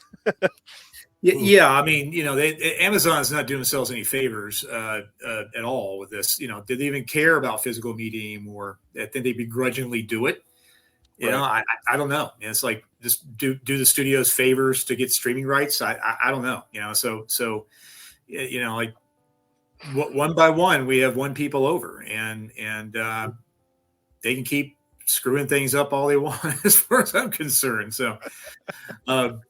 It's funny, you mentioned Diabolic and whatnot. We've all talked, like, me, Mike, and Jesse and stuff like that. Yeah. So we all are in agreement. Actually, Mike is from Grindhouse, is just 2 hours away from me. He's in Knoxville, Tennessee. So we try to see each other when I'm in town and stuff sometimes. But we're all in agreement that, like, the real competition out there is the corporate places. That's really who we consider to be, the ones that we were trying to take the business away from out there. So it's been an interesting, it's big enough for all of us, I guess. But it's right. like as people get more bent steel books from Amazon, or you hear about Zavi's customer service, things like that. It's just it's just interesting to see how it's evolved out there. Now then, going back to your original question, if I do see a good deal somewhere and I have time, I'll probably pick some stuff up, and then we'll, like, sometimes we will get stuff at full price, like we picked up some limited umbrella sets just on a whim, really, because we get asked so much for them. Yeah. And, like the customer saves on shipping. Right. So they are saving money ultimately. But I earlier days, I used to just scour the internet, like, looking for anything, and I would get, when Shout would have a sale, or something like that, I would get as much as I possibly could. But it doesn't matter anymore.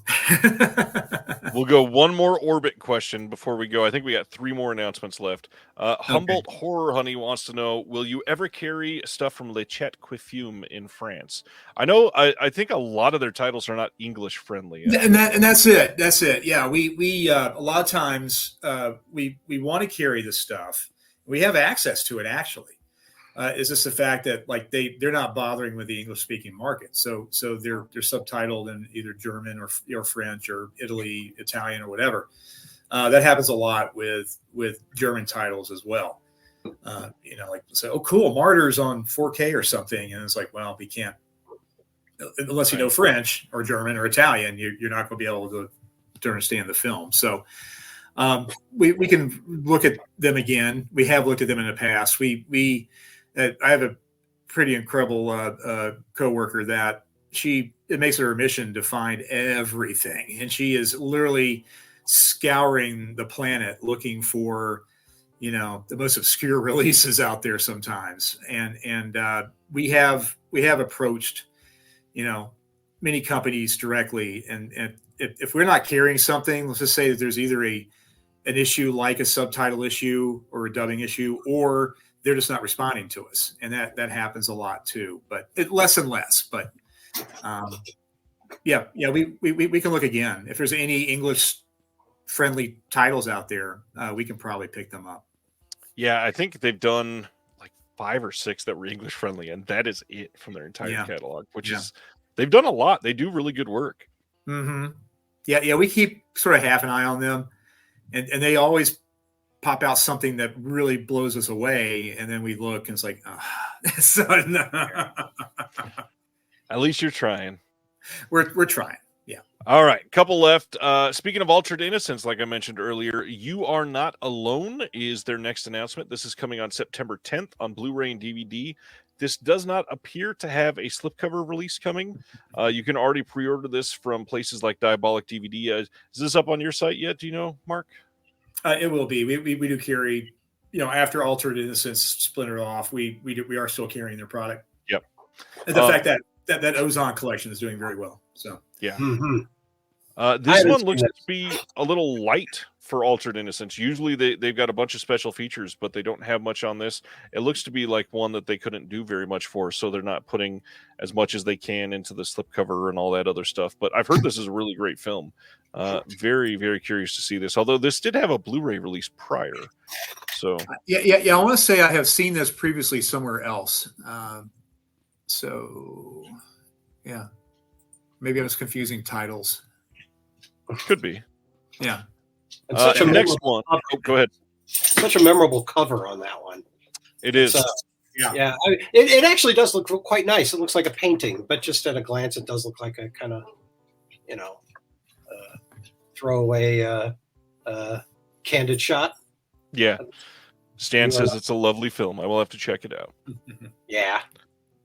Succession, the TV show, is getting a full complete series mod Blu-ray release from Warner Brothers.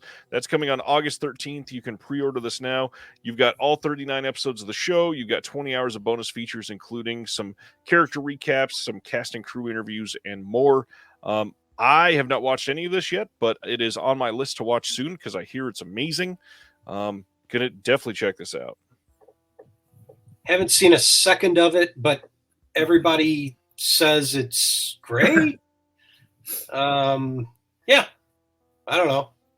I don't know that I'll buy it.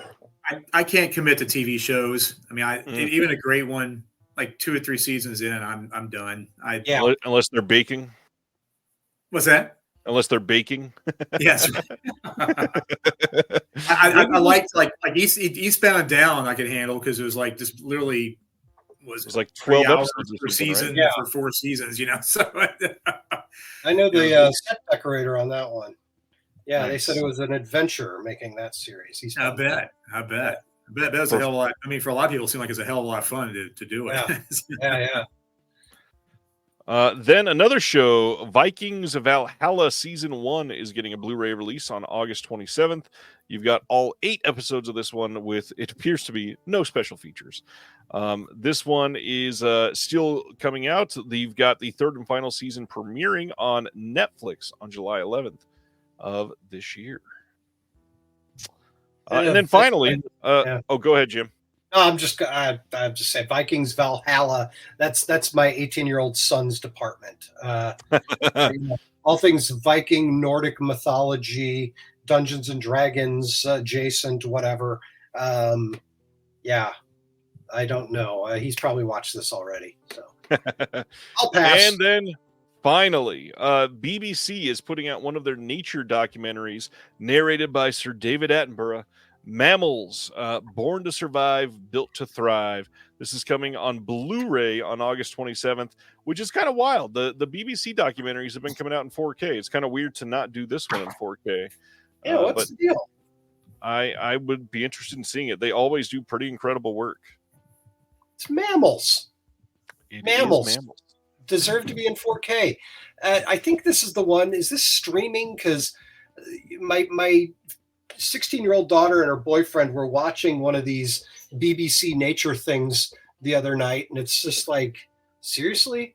I mean, they're good, they're well done, but it's like, I don't know. It's just like it wouldn't have occurred to me to have this be the go-to stuff when you're 16 and you've got your your snuggly poo with you. Anyway, mammals. Mammals. Yeah, mammals. Bring it. Hey, we're talking about mammals, Marc. You just got back. Oh, yeah, mammals. Big fan of mammals. Yes. Good. Yeah. Mammals in general. I haven't seen the show, but yes, the show Mammals. It's no Succession, but mammals. The title from Deaf Crocodile that we've been hearing about for a while, King Stack, that is releasing tomorrow from Diabolic DVD. If you want the deluxe edition, it'll be available everywhere else soon as well. So check that out. The last thing isn't really an announcement, but it is coming up on that time where we talk about Vinegar Syndrome Summer Subscriber Week. And I wanted to highlight these because it is starting before our next show next week. The big one is that we are getting brand new titles every single day for a week starting on Monday. Monday, we get 3 Vinegar Syndrome titles, 14 partner label titles. Tuesday, a new Cinematograph title. Wednesday, a new VSP. Thursday, there's some new merch. Friday, a DeGausser video title. Saturday, a VSA. And Sunday, a VSL. How do you feel about that, Marc? You buried your head there for a second. I love them. Vinegar Syndrome is really the first company that started working with us, even before we went online. However, I'll have to sit by the computer on the first, second, third, and fourth to make sure we're not missing anything. I was right. Driving home from the beach, and we missed out on the slipcover of the intermission. Hey, folks, it's intermission time release, which I really wanted. I have it right now. I used to have all the Something Weird tapes, but anyway, it's like you as a customer from their website, you have to be there when it drops. I have to be there when it drops, so it's like, which I love. It's an even playing field, really. But I'm excited. I'm excited. They keep surprising me every single month about what they're putting out. So, as usual, this is the last chance to become a subscriber for any time in 2024 for Vinegar Syndrome. There's a brand new refresh section of deals and discounted items, including you get 5 times their rewards points next week for shopping during that time. And they did something new this time. If you spend over $20 every single day, you'll get a bonus 700 points for their reward system, which, man, they're really trying to get you here. They're just so blatant about just wanting our money. I mean, yeah, all these businesses want our money, but man, this is next level, isn't it? Oh my gosh. And it's Vinegar Syndrome. What are you going to do? These subscriber week sales are also some favorite things of mine. Aside from the weekly Reconnected podcast,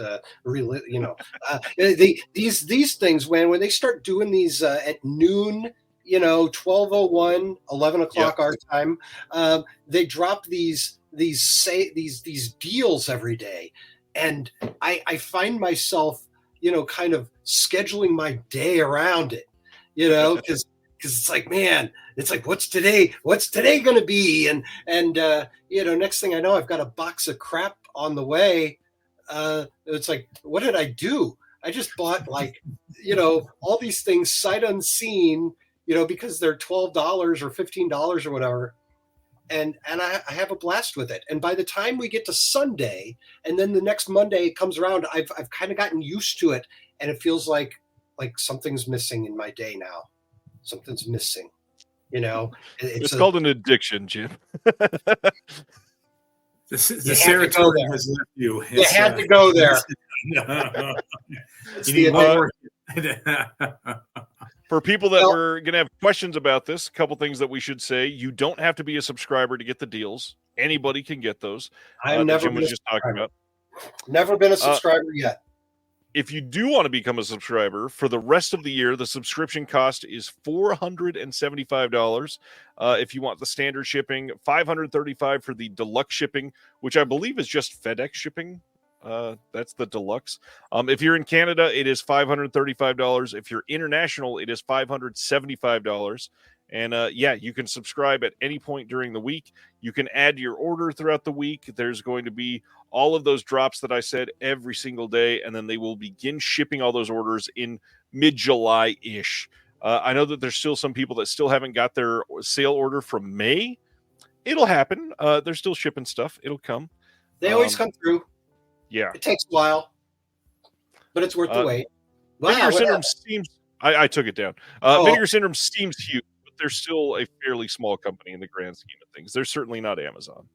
No. But they're also not Golden Ninja. I mean, they got people working in there. That's true. That's true. Yeah, I took a tour of in Connecticut, and they're working. They're working. They got all kinds of things. They're hustling.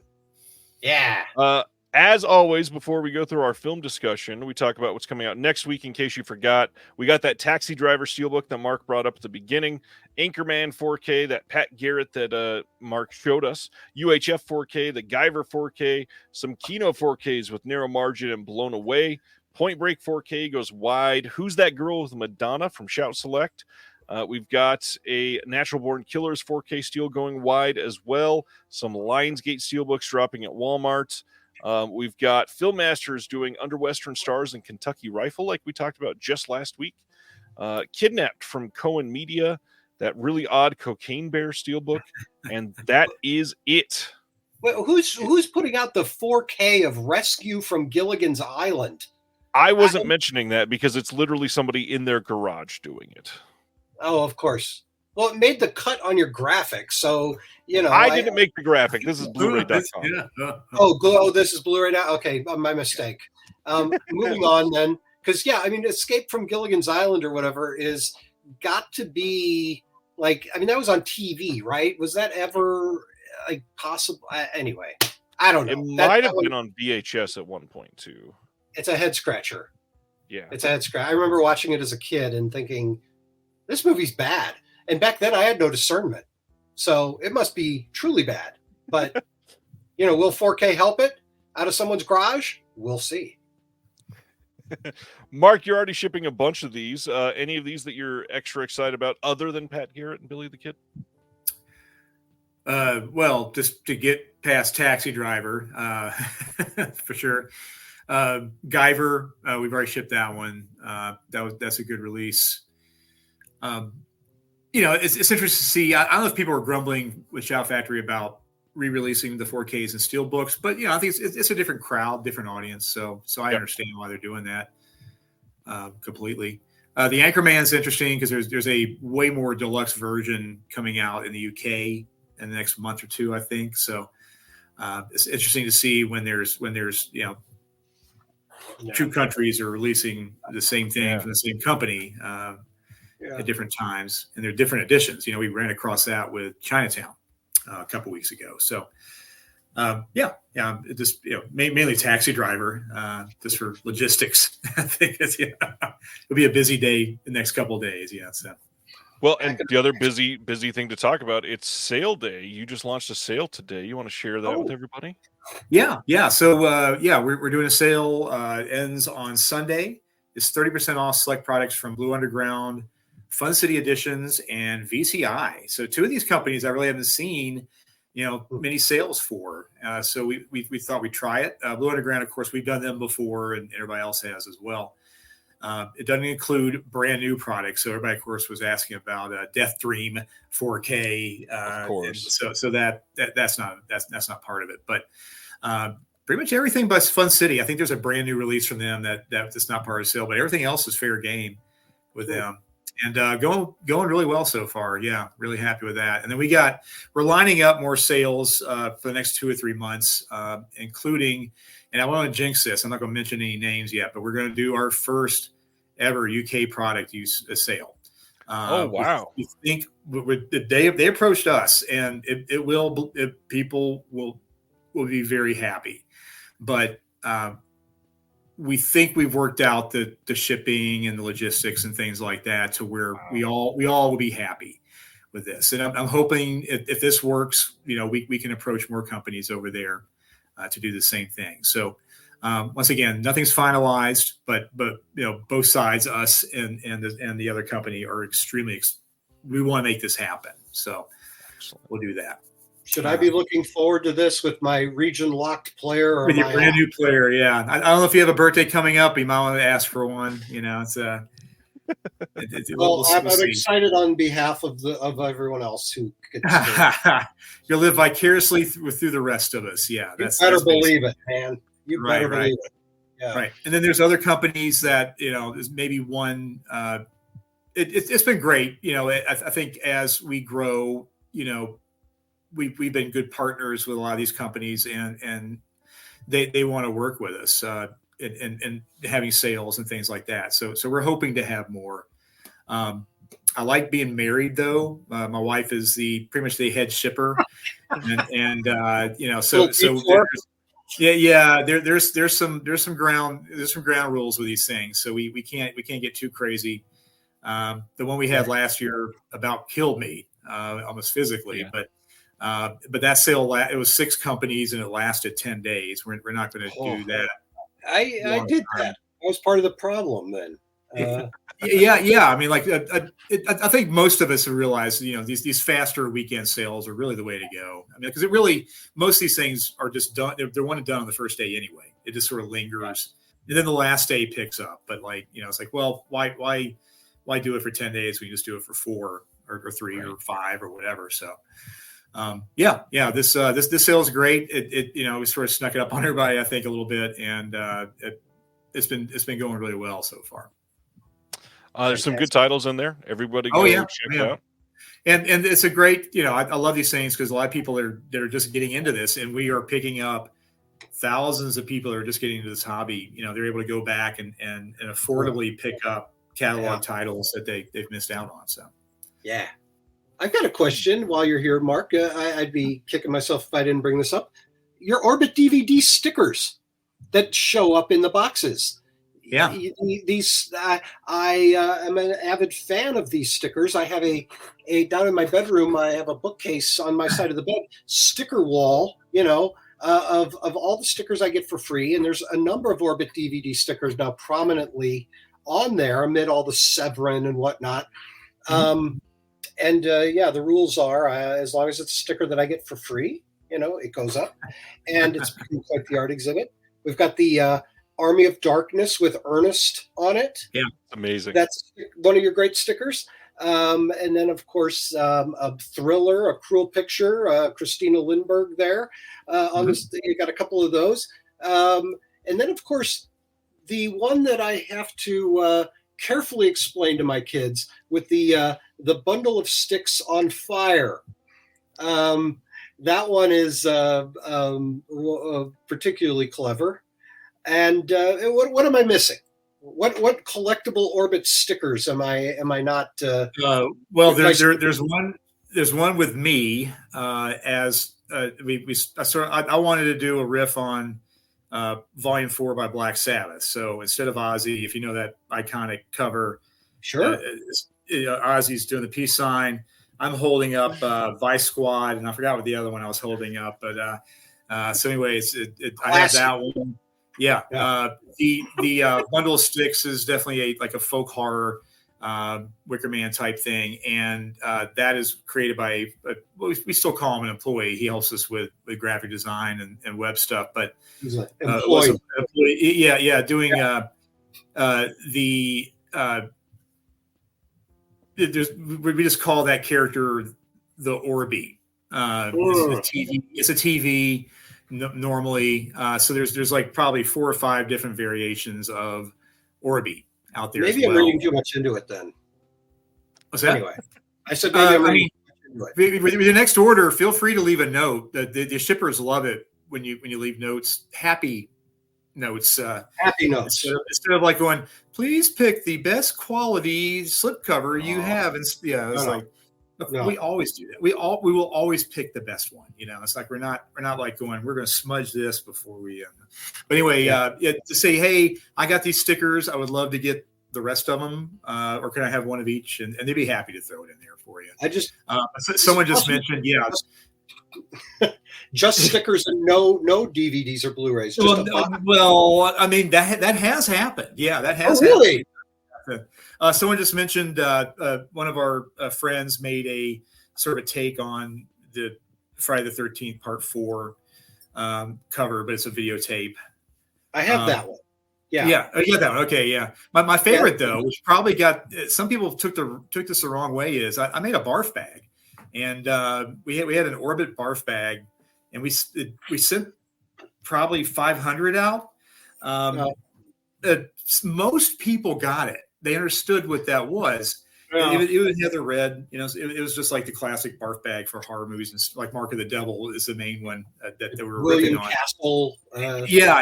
Yeah. But anyway, like this one guy messages us, and he's like going, "What's with this barf bag?" I'm like going, and I'm trying to explain to him the history of the gimmicks, theater gimmicks. He's like going, "Well, you sent that with this Bruce Lee box set." I'm like going. I said, cool your jets. This was just something funny to do. And I mentioned again what theaters did. I said, we are all huge fans of Bruce Lee, and this barf bag in no way, shape, or form reflects our own personal opinion about Bruce Lee. There's not a commentary on whatever you bought, pal. It's it's like I don't know that would occur to me to be insulted. People are now asking, like, I feel sorry for these poor suckers. Is Movies Unlimited still in business? Do you know? You know about that company? That's basically the old school mail-in company where they probably would take a check. Yeah, and it's mostly classics and westerns and stuff. But anyway, catalog. These poor old guys want a printed catalog. They want me to send a printed catalog. So I'm thinking about this 32 pages of The Sinful Dwarf. I mean, I might make something, and so okay, buddy. This is all we got. We're your Sinful Dwarf warehouse, and we're here, please. Yeah. A catalog of different Orbit barf bags. Hey. Barf bags are us. Yeah. There's only 500 copies of that Gilligan's Island 4K. I might be giving those away too. We'll see. I gotta order one. I forgot who put that out, but we're dying to see it. I would love Orbit had shirts of the Orby. Yeah, and the plan is the next shirt we're doing is of Orby, Humble Horror Honey. We are going to do an Orby shirt. Hopefully the next couple months. Cool. There was one more question here. When you get restocks, do you tend to receive a generous number, or is it less so? Like, do you tend to see things sell out quickly again after being restocked? Yeah, restocks.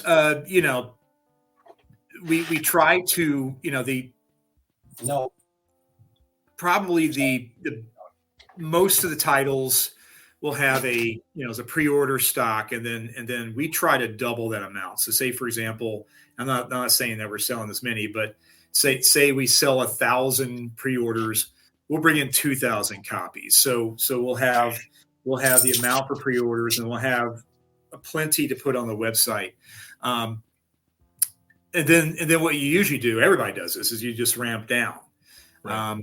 Now then, there's lots of cases, especially with product that's limited release. So a good example is, the Planet of the Vampires. We knew about this one. We knew that this would be a real hot seller. We knew that there's kind of like a one and done thing. So we went to multiple suppliers and we just kept getting restock after restock after restock when lots of places were already sold out of it. So we enjoy chasing these limited edition sets that are going out of print. We did that with Hellraiser. We did that with pretty much everything. So like we want to be the last people to have this title, and a lot of times we are. Yeah. But the traditional business model is you bring in something new, you sell it down, maybe keep a couple copies, and then you move on to the next one. And there's nothing wrong with that business model at all. But we say, well, wait a minute, if we can get more, and I think maybe the two titles that made us were Second Sight and Arrow, but like the giant Dawn of the Dead set and then the giant Gamera set. Yeah. Very early on, we were doing online, and we just kept ordering them and ordering them and ordering them. And I would spend all night, multiple nights, just shipping those out. But we love doing that. I mean, it really gives us a thrill, to be honest. Yeah. But like we were still sitting on some stuff. We thought the UK Exorcist Steelbook would go bonkers. But like we're about out of it. But it took a long time. You just can't predict it. I mean, pre-orders you can kind of predict. You can't kind of predict, what's going to happen, but a lot of times you just don't know. The Hitcher, Second Sight has been fantastic with us. I think we have a really good relationship with them. We've had zero problems with Second Sight. If you want the Hitcher, you'll have ample opportunity to pick one up.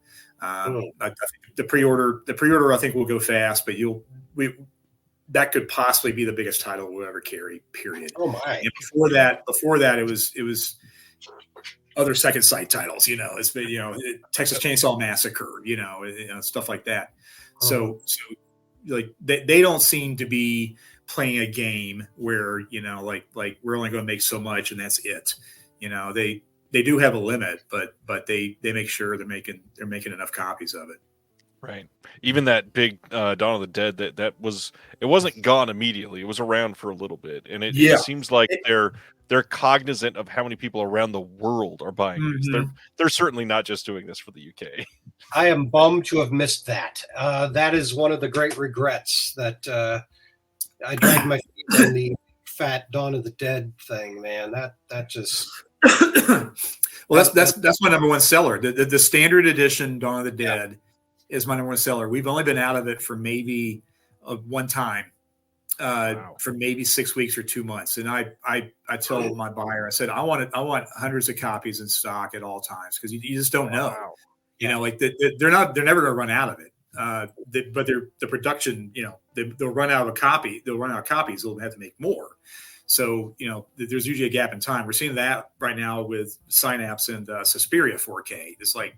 I think everybody's sold out of Suspiria because that is another number one title that people are buying right now, and demand is so high, people run out of this stuff. So my goal is also to have hundreds of copies of Suspiria, but we haven't had a chance to jump on that yet. But it's like there's gimmies like the Hitcher, and we know what to get, and then there's titles that we underbought, and there's titles that we've overbought. It's just business, basically. That's retail. Yeah. Well, speaking of titles, it's probably time to talk about some specific films for at least a few minutes. We are going to be discussing one Francis Ford Coppola with Megalopolis coming out later this year. Got to ask, Jim, this was your main idea. Why lean into Francis Ford Coppola? It's very, very simple, Ryan. One thing that I didn't mention at the top of the show that I do is give one-off talks to local retirees. We have an organization in St. Louis called Oasis St. Louis that is committed to providing educational seminars to keeping retirees sharp. So I, once or twice a month, go in and do these detailed talks about film history. And I pitch a topic and they say yes. And so I've got Francis Ford Coppola coming up. And, Coppola is interesting. He's a very, he's a one-of-a-kind figure in film history. And, the kind of, he's got this artistic side, but he's also, megalomaniacal, by all accounts, and somebody who is kind of at war with himself. So I've been just researching Francis Coppola, as my Letterboxd account will attest. Just Coppola movie after Coppola movie after Coppola movie this week and last week, and filling in a lot of gaps, and kind of realizing some things about the filmmaker that'll come up when I put my PowerPoint together and go talk to the retirees. And hopefully, he's George Lucas adjacent, of course, because he and Lucas worked together in American Zoetrope Volume 1 back in the day. And, one of them, you kind of can't have the success of one without the other. Lucas and Coppola, although the two men couldn't be more different. It's just fascinating when you go down the rabbit hole of American Zoetrope and Coppola. I've studied Lucas ad nauseum, but Coppola, I realized I had a lot of gaps, so I pitched this talk, and they said yes, and that meant that's an excuse for me to deep dive on the movies. So, and while I'm in the middle of that, I was like, well, I might as well pitch here with Megalopolis coming up. It's topical, right? Yeah. So let's. Megalopolis is opening in October, hopefully in everyone's neck of the woods, and hopefully it's good, or at least interesting. That's why. Because Mark seems to have a rant ready to go. So well, let's hear the rant. It's going back talking to about those Star Wars movies I was talking about earlier, which is they've given Coppola the leeway to go back and remake or recut these films, and that's all fine and good. But I'm a believer of okay, you're going to do this like the last one. Well, one from the heart. Yeah, he went back and made it, and I don't believe the original version is on Studio Canal's disc. I think it's just a recut of the thing. This happened with Lionsgate and Twixt, which that film was okay, but it's now called Betwixt. Betwixt. He went back and redid that. He went back and redid. He went back, of course, famously Apocalypse Now. That he was lauded for that. Twice. And twice. You're right. And that one, I think all versions. Okay. All right. Sorry about that. I don't know. I thought Betwixt was only his version of it, but I don't know. About it. Yeah, I don't know either. Someone just corrected me on that one, but they might just be talking about one from the heart. Well, it could be one from the heart. Right. I don't know if both Godfather 3s are available. Mm-hmm. Probably. I think they are, but only the new version is on 4K, if I remember right. Mm-hmm. Okay, so there's some films I think he has better control of that he just doesn't want the original version to come out. So, but it's also even if both versions are out, it's like I'm the firm believer of you made it, whatever happens, and maybe you should move on from that. So, but I'm not Coppola. It's like it. I don't know. I don't know what drives him. Obviously, making films drives him. He sold everything to make this new movie. So, multiple times. I mean, it's probably his third time of just putting absolutely everything on the line, and that we know of. It could be more than that, but it bankrupted him once. It reaped him incredible rewards once. So I'm really interested to see this new film. It's going to look great, no doubt. But will it be a Gangs of New York or will it be an Apocalypse Now? It's like who knows, right? Well, Oh, sorry. Go ahead. No. Go ahead. I was just going to say I'm reading a book by Sam Wasson that's a relatively new one called Path to Paradise. Man, my dog is noisy. I'm sorry. She insisted on being in here, sitting over here, just being stupid, as one will, as a dog does.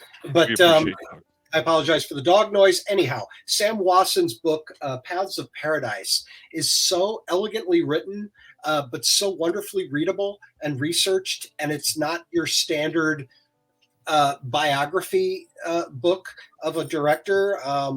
He starts right in on the making of Megalopolis, which, Coppola's been trying to make that since before Apocalypse Now. And then it lapses into Apocalypse Now, and it's like, hey, where's all the boring childhood stuff? So anyway, a recommendation for Path to Paradise if you're looking to read more on Francis Coppola. As we go through, people are listing off the ones waiting for Jack Redux. They say that Cotton Club is the recut is out on disc, I guess, and that's probably for the best. I just saw a question. I just saw a question. I'd love to answer. What's your favorite cut of Apocalypse Now? I had this infamous 6-hour bootleg. I guess this is on VHS tape. It was an absolutely horrific condition. VHS even. Wow. Like the what to see was when Sheen's character starts going after Brando. There's way more shot and way more depraved, and I could see why that was all cut out, because it would just make Sheen look even more inhuman than they perhaps wanted him to look in the thing. But that was a really bizarre bootleg. It was back in the tape trading days of the 90s basically. But I think I watched it once, and I had to fast forward a lot of it. Just seen this before, and then it's like, oh, I haven't seen this part, so I'm gonna watch this. So technically, I watched it, I guess, but that was the most interesting. That the redo one, or Redux, I think how you pronounce it. That was interesting to watch once, but a go-to for me is just going right back to the theatrical version. I think that moved fast enough for me to be my favorite cut of it. There's a shout out for Peggy Sue Got Married. Yes, that's tough to see unless you rent it from Amazon to watch. It's not streaming as part of any subscription. And I can't find even a DVD. Maybe I'm looking in the wrong spots, but anyway. I mean, I enjoyed Tetro quite a bit. I forgot what gap of time there was before he made that. 09. Was that? 9, yeah. But what was the film? Do you know what the film was he made before that? How long was Youth Without Youth is 2007. Okay, so he was still making films regularly, I guess. But there was a gap before Youth Without Youth. There was a gap there for about a decade, right? Yeah, nearly. Okay. Youth Without Youth was kind of return, and then he made all those smaller personal. You got your Youth Without Youth, you got your Tetro, you got your Twixt.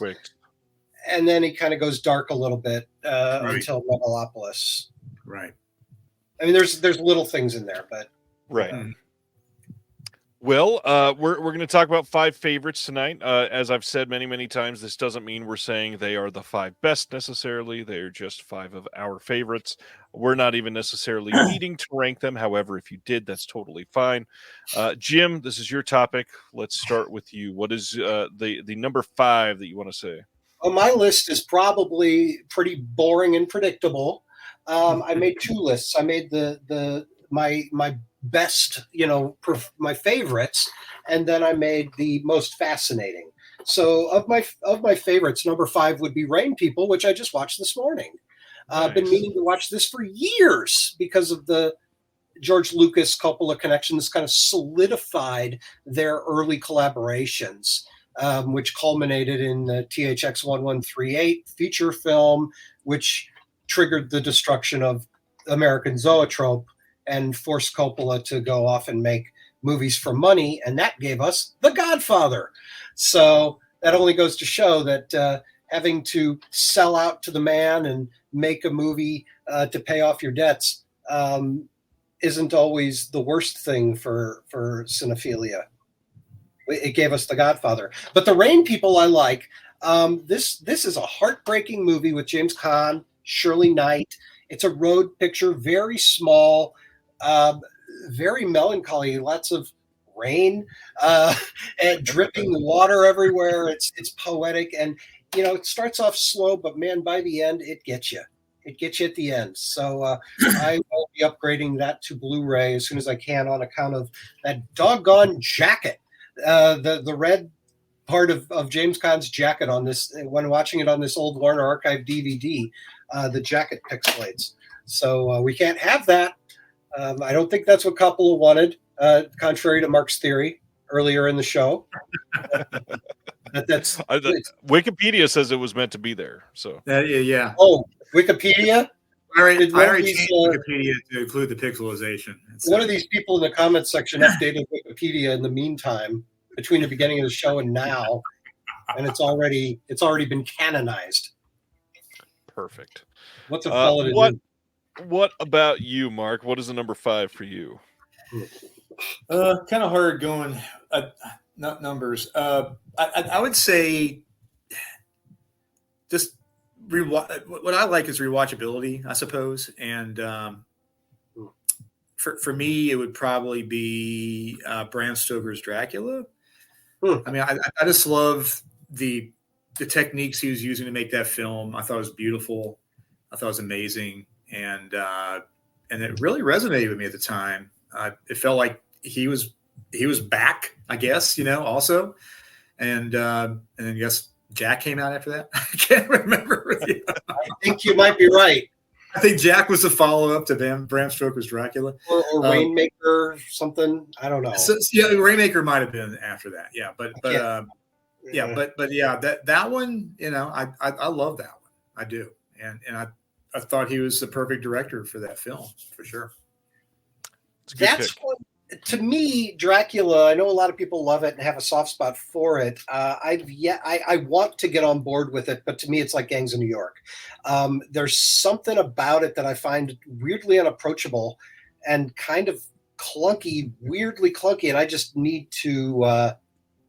I need to get back. I have not, in my Coppola deep dive as of late for my talk that I'll be giving, I haven't rewatched Dracula yet. It's been probably a couple decades.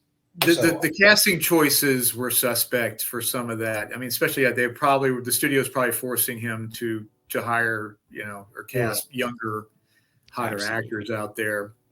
And I would say that, Oldman probably was not a household name in the U.S. I don't think he really had a breakthrough, but Dracula, I think, broke him through. I mean, I think that may be it. Yeah, he was the reason why that, one of the reasons why it's so successful, for sure. So, but Keanu Reeves was not right at all in there. No. But I was able to get through that. It's a choice.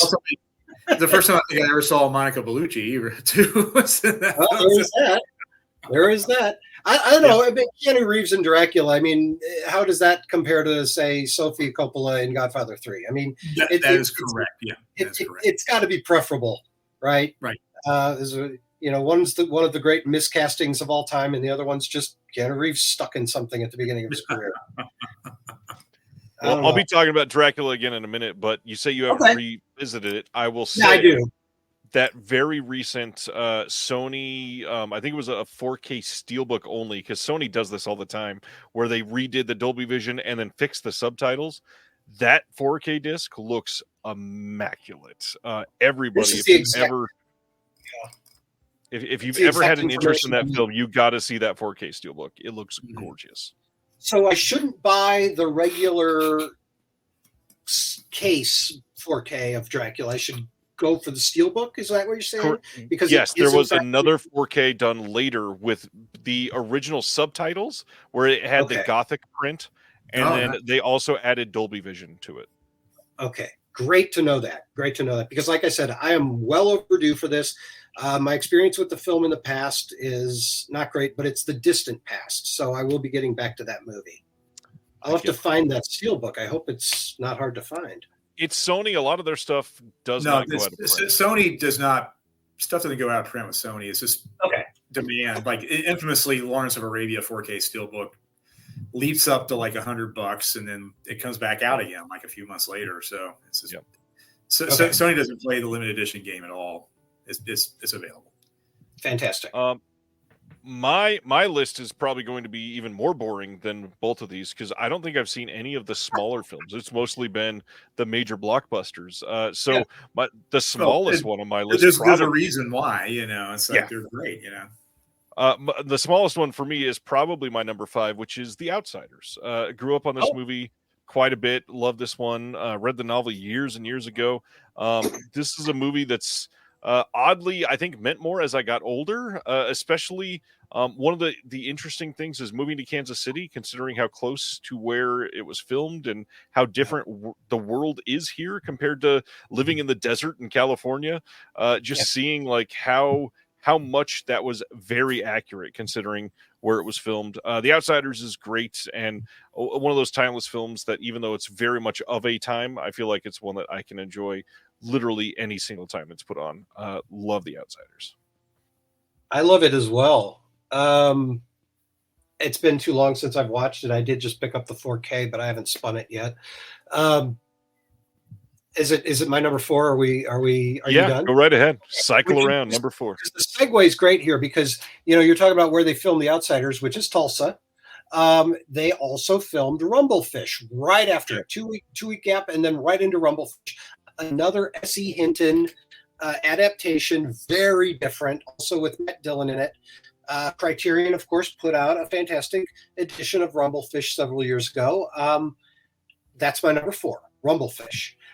What a movie this is. This is a strange movie. I can't say it works on every level that maybe it should work, but it's just so watchable and dreamy. It's like, this dreamy black and white.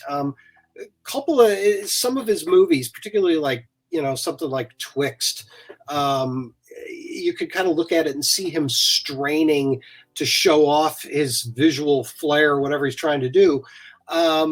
Sometimes the visuals get quite heavy-handed and forced in his movies, but I'd prefer that to a just straight-ahead, boring-looking movie, which, oddly enough, Jack is.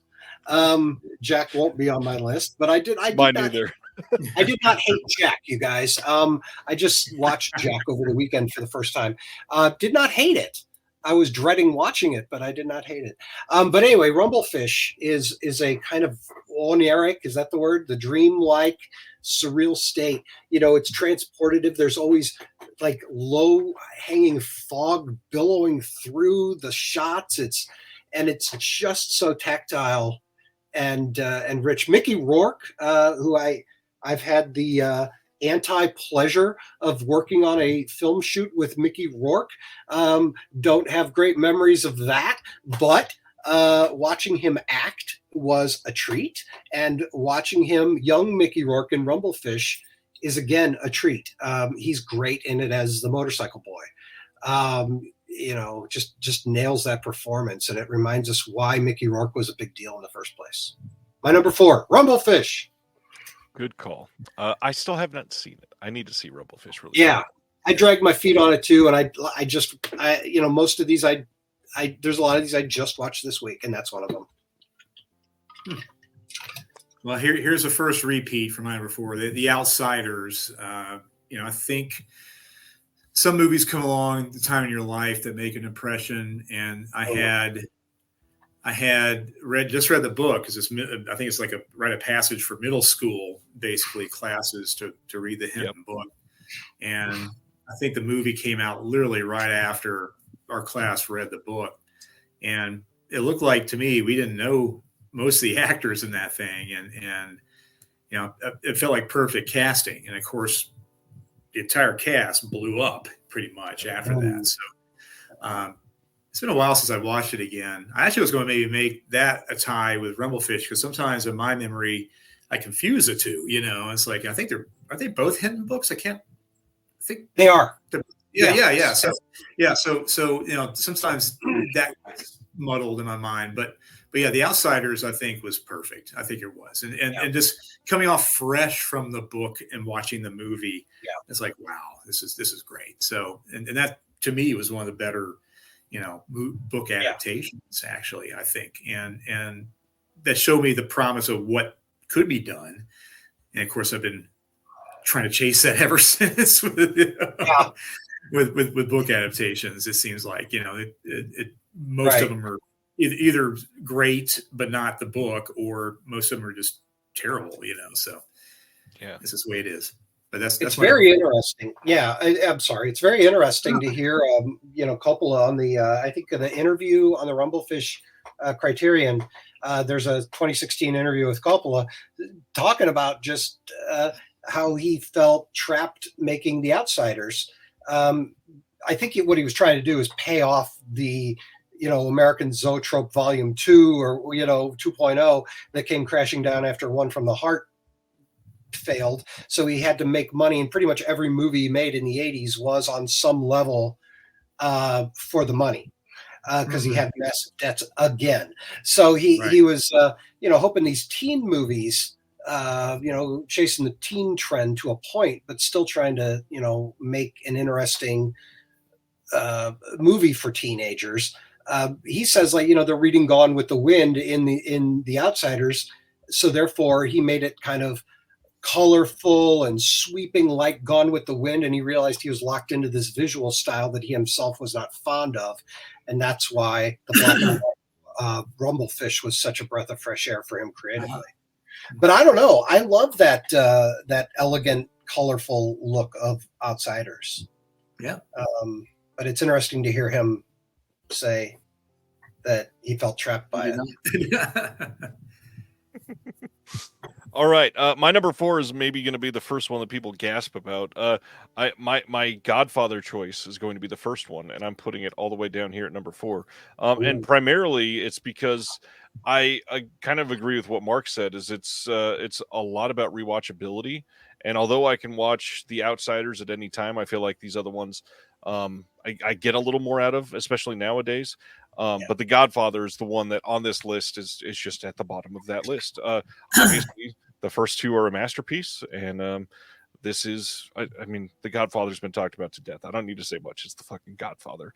Love it. I thought you were going to say Godfather 3 went with that setup. It's like, people will be shocked. The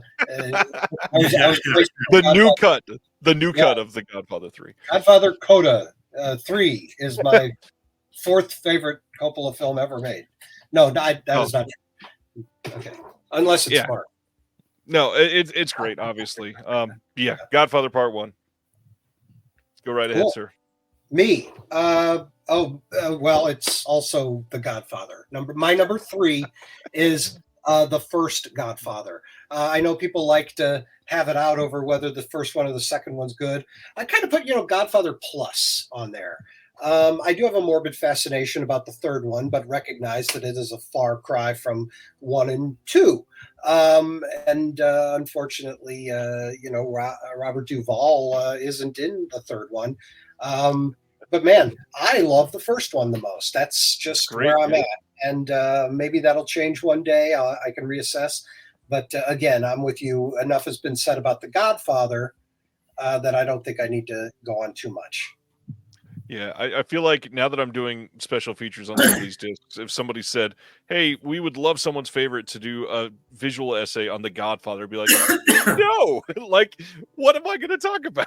One of the hardest things I did in the semi-recent years is write a review of Criterion Citizen Kane when that came out. Right. It's like, what? I adore this movie, and what on earth can I say? Critics say this all the time about things, but it's true. Right. You really do feel that. What can I add to this that hasn't been said? Well, I think I managed, but it was hard. It was really hard. Anyway. All right, Mark, number 3 for you. Yeah, number 3, this is where it gets really in it. I would say number 3 would be The Conversation. For me, I feel like it played into that 70s paranoia thing going down. Really good character study for Hackman, I think. I feel that, it feels like a small film after Godfather, of course, and it just showed to me that, I saw it first when I was in college. We all were going, my roommates and I were going through a Coppola phase and watching, all this stuff. And, he said, wow, he made this after Godfather, it's like, it seemed like it's a 180, but it showed just how masterful he was. He can make something big. He can make something very small. And, I appreciate for that. It's also, Hackman was in his absolute zenith, I think, during that period too. And I think that had a lot to do with it as well. So great cast, like Cindy Williams, I think, in there and whatnot. So yeah, she's in that. Yeah. Not to just me to this, but my number 3 is also the conversation. And Harrison Ford is like, it's such a, I don't know. It's still the Harrison Ford for so many people. And this movie is, I can't wait for that 4K to come out. And are they doing it? They're doing a 4K. Yeah. Oh man, studio now in the UK. Yeah, UK 4K. No, you need it here. now you can watch the 4K. Oh, that's true. Yeah, us bumbling slobs. See, but the other thing is, UK, they have that British, BFCA, whatever, branding on the packaging, and I don't like that. I think it's ugly. I prefer just you guys. You hate the stop signs, That's yeah, I don't think I'm that picky, and I've loosened up about this. Believe me, I've loosened up about this. I used to be like, if it had that on it, I just wouldn't buy it. And now I've loosened up. Well, you'll be happy to know that some companies actually make them peelable now, so you can actually peel the stop sign. I like that. That's true. It's only there because it has to be. Right. Are we still talking about? Are you still have things? I'm not having a conversation. We can go to your number 2. My 2 is the conversation as well, and let me just add to the conversation about the conversation that it's one of the great films about loneliness that and fits into just this kind of urban paranoia with. There's things about that movie that are hard to put into words, like, just the perfection of that clear rain jacket that Gene Hackman wears throughout the movie. Whose idea was that? It's perfect. And yet it's such a weird choice because you don't see that in movies. Things like that. It's just a spot on movie in so many ways. Sound designer Walter Murch needs to be mentioned here too, because he's a genius. Coppola worked with him throughout his career, at least through Tetro. Murch famously went to USC with George Lucas and helped, they were buddies in USC film school and then, went on. Walter Murch did the sound design for American Graffiti, produced by Coppola, directed by Lucas, of course, and then the sound design for The Conversation, which is also in a very different way from the brilliant sound design of American Graffiti. It's also, so the way it guides the ear to what's going on screen before it guides the eye. It's genius. It's such a great, wonderfully made movie that it's darn near number 1, but it's number 2 for me. I'm glad you said paranoia. There's something special about the paranoia films in the 70s that are all. There really is. That's great. Yeah. So magnificent. I mean, and what's crazy is they were all coming from this similar angle, but they all feel so different when you watch them all. A lot of them do. Endlessly entertaining about them. It was just a great decade for them. It's just zeitgeisty, It's that post Vietnam or Vietnam's winding down, and you got your Watergate, and you got just a lot of things that everybody's pooped out from the 60s and all the the protest and the anger and it's like the drugs. Well, yeah, and it's like here it's time for what's the next thing, and we're not even sure. Is there going to be a world Right. or not, and we get these films that really, like something like The Conversation, really showcases that zeitgeist so well. So bring on the 4K, fellas. All right, Mark, number 2 for you, sir. Number 2 is Apocalypse Now. I mean, that it's a film that was talked about from older siblings to younger siblings. I think when it came out, I was probably 11, 10. I can't remember. But anyway, when I was old enough to watch it, it had already reached this mythical status. And usually when that happens, it's usually horror movies that build, on the school grounds. But it's one of the few ones that I felt personally lived up to whatever hype that I had hyped it up to be. It was everything I was wanting, basically. And frequent rewatching. And then, like I said, I saw, the Redux and then that crazy bootleg version that I had, it's incredible. Actually, I should have, I got the 8-track soundtrack of it recently, and I should have it next to me here, but, Nice. but everything from, the music to the cinematography to the acting. And it was, and then of course, hearing of the backstory makes it even more mythological at this point too, it's incredible. So that's my number 2 pick, basically. And a shout out. We're going to be talking about that more soon. Hearts of Darkness. We're on number 1. We'll figure out who he's saying. The documentary about the making of Hearts of Darkness, a filmmaker's apocalypse. If anybody out there is somehow not familiar with this, it's might be the greatest documentary about filmmaking and a filmmaker, going against the odds and fraying mentally while everything goes wrong around him, and somehow it results in this masterpiece.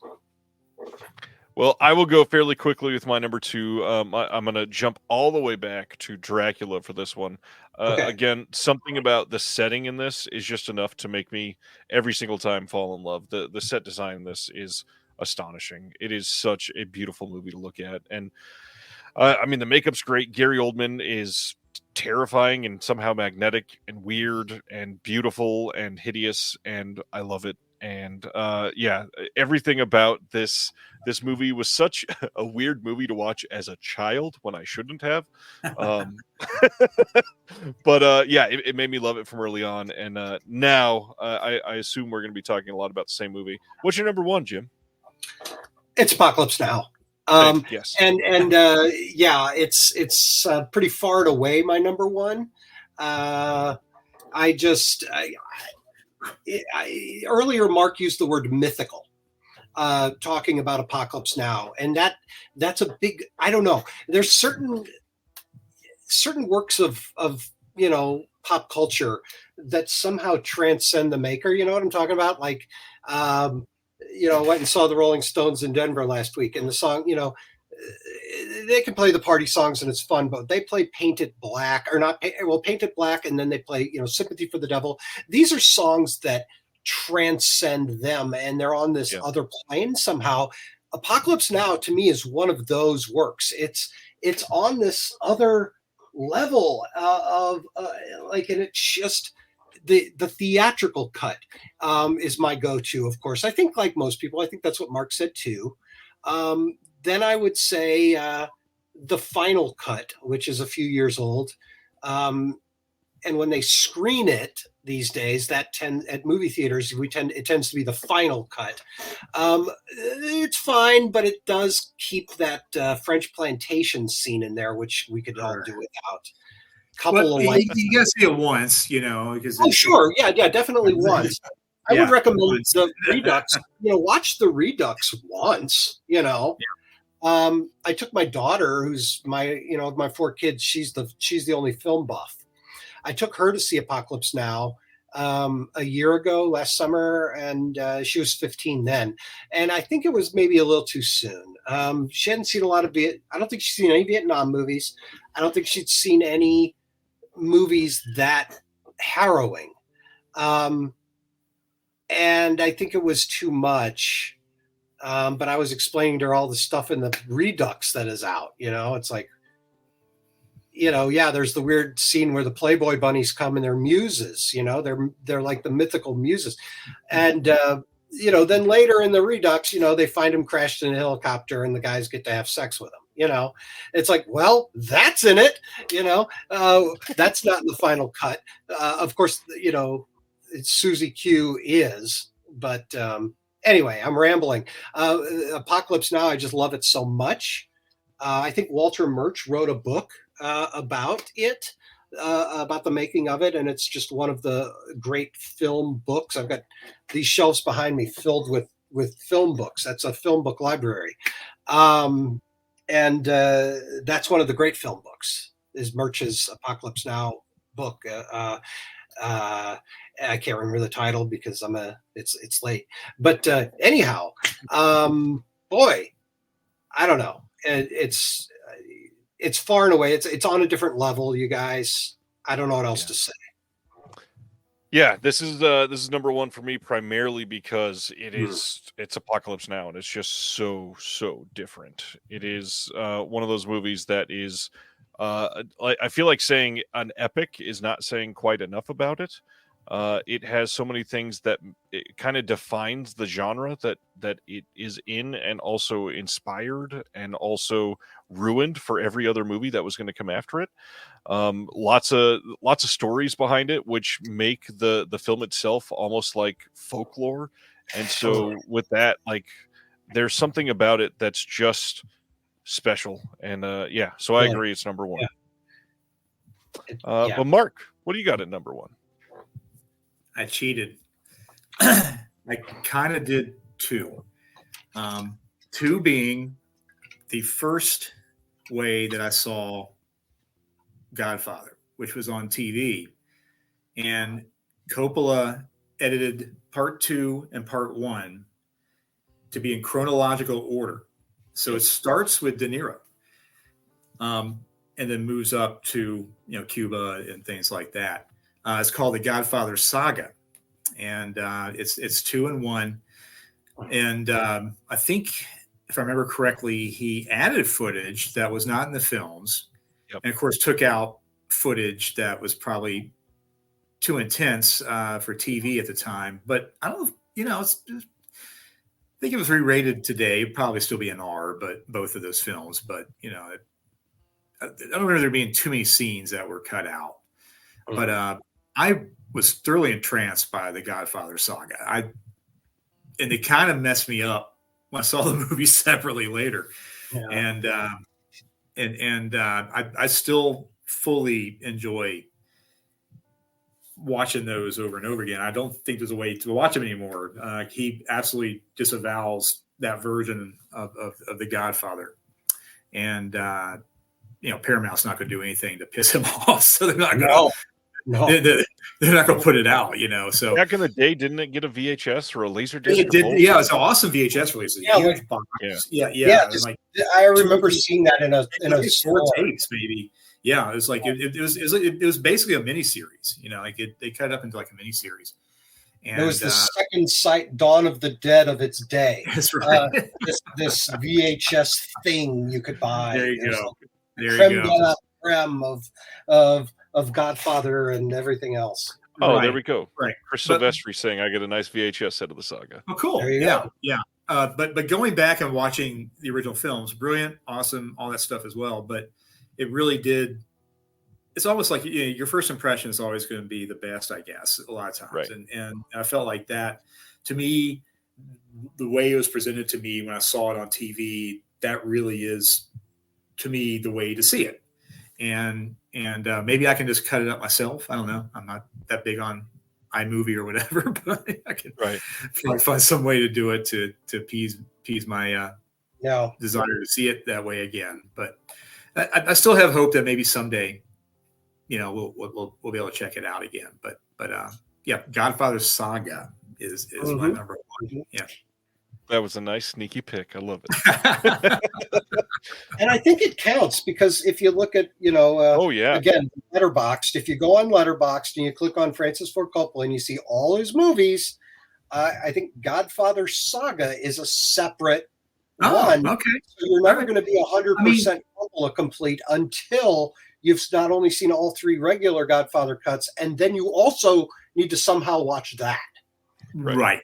It's its own thing. I mean, he worked on it, so like it wasn't like he said you do whatever. He worked on it, so it was its own. You're right. It is technically its own piece of art. So yeah, number one. But that's the only recut that is, and like you'd mentioned earlier, Coppola recuts everything now. Everything, literally. Yeah, and Outsiders and what else? I mean, Dracula, I think got it, didn't it, or did it not get it yet? Apocalypse. No, there is a director's cut. There is a director's cut of Dracula. Okay. Yeah, One from the Heart, of course. So many things. I have my list of most fascinating that are not all good movies. Like Twixt, I just watched for the first time. I did not enjoy it. I think it's like somebody said on here. Who said it's a student film? It's up here at the top. Twixt is a dope student film. Props for Francis Ford Coppola giving props to PXL Vision Rocker. Okay, I don't know what we're talking about there, but that comment, yes, a dope student film is about right. I think Val Kilmer is terribly miscast in that, and I like Val Kilmer, but I don't know that he belongs in this movie playing this writer. Anyway, Twixt, the weird thing about Twixt, you guys, is that apparently there's a scene where Val Kilmer's character has a flashback about the death of his daughter, and it is remarkably, eerily similar to the death of Francis Coppola's son in real life. Giancarlo died in this boating accident with a rope. Yeah. Okay. Coppola's oldest son was sadly killed in this boating accident where he was like decapitated or something. I mean, it's horrible. And here in this flashback, we have this scene in Twixt where that's how Val Kilmer's character's daughter dies, I guess, and it even kind of shows it, not in gory detail, but I can't imagine being a director and deciding to film that. Unless it's catharsis for him. Maybe. And, but anyhow, that's in there. So we got to point to Twixt as something. It may not be a good movie, but it's darn fascinating for these reasons. I watched Coppola's very first feature. I think it's his first, maybe it's his second. It's called Tonight for Sure. And I had to watch that thing on the Internet Archive recently on the website. It's a terrible, terrible print of a terrible, terrible movie. It's made in 1961. It's a nudie movie. He took this like Western softcore nudie Coppola in his early career. This is how he got his foot in the door, was making these, kind of, girly cheesecakey exploitation movies. So he took an unfinished girly Western and his own student film, which is basically a guy is a peeping Tom movie. It's called The Peeper. It's 3 minutes long. And you can see this on Internet Archive as well, if you're so inclined. A guy looking through the door at a art photography studio where a woman takes off all her clothes, poses seductively, and then the guy goes in the door. He can't take it. He goes in the door, and there is a unattractive female photographer sitting there. And oh, dang it, wouldn't you just, all the dumb luck, what happened? What happened to the hottie? So he cuts those movies together and makes this one called Tonight for Sure. And to think that 10 years later, this same filmmaker will make the freaking Godfather. It blows your mind. Like, how did the guy that made this, gaudy piece of trash, go on to make The Godfather? It just goes to show you, So there's that. Tonight for Sure. Megalopolis is a very interesting project, even though we haven't seen it yet. One from the Heart, of course, is endlessly fascinating for the stories behind it. I have a DVD that came out back in the early 2000s. It's a 2-disc set full of behind-the-scenes documentary. So yeah, One from the Heart. I'm looking forward to upgrading that DVD. I hope all those extras are on it. The company was his son. Phantomus. What? The company that put it out was his son. Phantom. Yeah, so okay. that explains the access to Coppola, I guess. I guess. The connection there, yeah. Yeah, No Love for Dementia 13. People are talking about that in the comments. It's fine. That was a good one. I like it. Yeah, it's good. And also somebody mentions up here about the Nudie Cuties from Kino Lorber. I reviewed that for ZekeFilm, my site. Pretty sure I just bought it from Kino today. I don't think Tonight for Sure is on the movie. Tonight for Sure is on the Nudie Cuties. It's the other nudie Coppola movie, the Something in the Playgirls. Yeah, but it is they sure leaned into the advertising. That is literally listed on the front of the set, saying including 3D footage filmed by Francis Ford Coppola. Yeah, I saw he was working, I think, for Corman for a while. Right, it wasn't for Corman, but like they took, like, I want to say was it a Russian sci-fi movie or something, and then or European sci-fi movie, and then they recut it for the American audiences, and they made these 2 aliens, monsters. One was definitely phallic, and the other one was definitely a vagina, and it was hysterical. That they got everything slid by whatever censors there were at the time, and probably showed it to kids, and a 3 p.m. matinee or something. Probably 1959's Battle Beyond the Sun. That's it. Yeah. Battle Beyond, and maybe somebody out there knows if that's available. D7er, the Bellboy and the Playgirls is the name of the movie on the Kino. The Coppola movie on the Kino Lorber 3D Cuties, and it's not good, but it isn't. It's a curio. Battle Beyond the Sun, is that out there in any way whatsoever? All I know is if I want to watch it, I can watch it on an app called Plex, which is probably full of ads and utterly crappy quality. But I'm just guessing. I don't know. So Battle Beyond the Sun definitely doesn't have an HD release at all. Okay. Something that maybe film masters could tackle, that seems right up their alley. Absolutely. Here's how. Heard it here first, that's it. Let's announce it. Yeah. No, let's Right. Okay, film masters. Yeah. You have your assignment. Wait a minute. It was Russian, right? Oh. Did he go to bed, deaf crocodile? I think It's probably restoring in the background as we say this. Right. Notes. Maybe, yeah.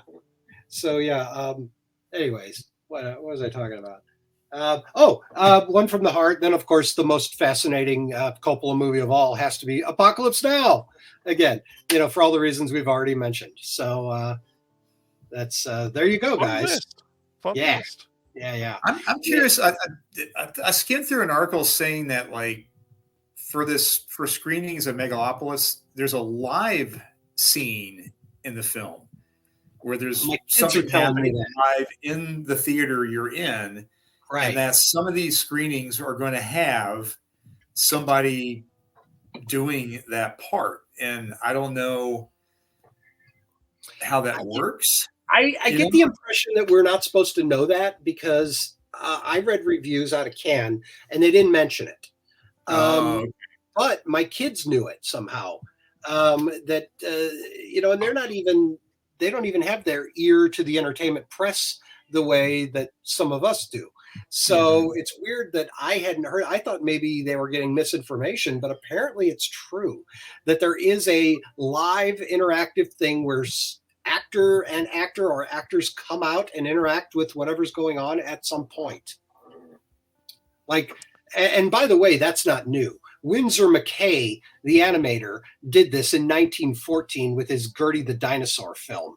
where he stood next to the screen and yelled at Gertie, the animated dinosaur, on screen and interacted with it. So Coppola is just, bringing back a very, very old gimmick, but a gimmick nonetheless. And I hope that we can see it that way.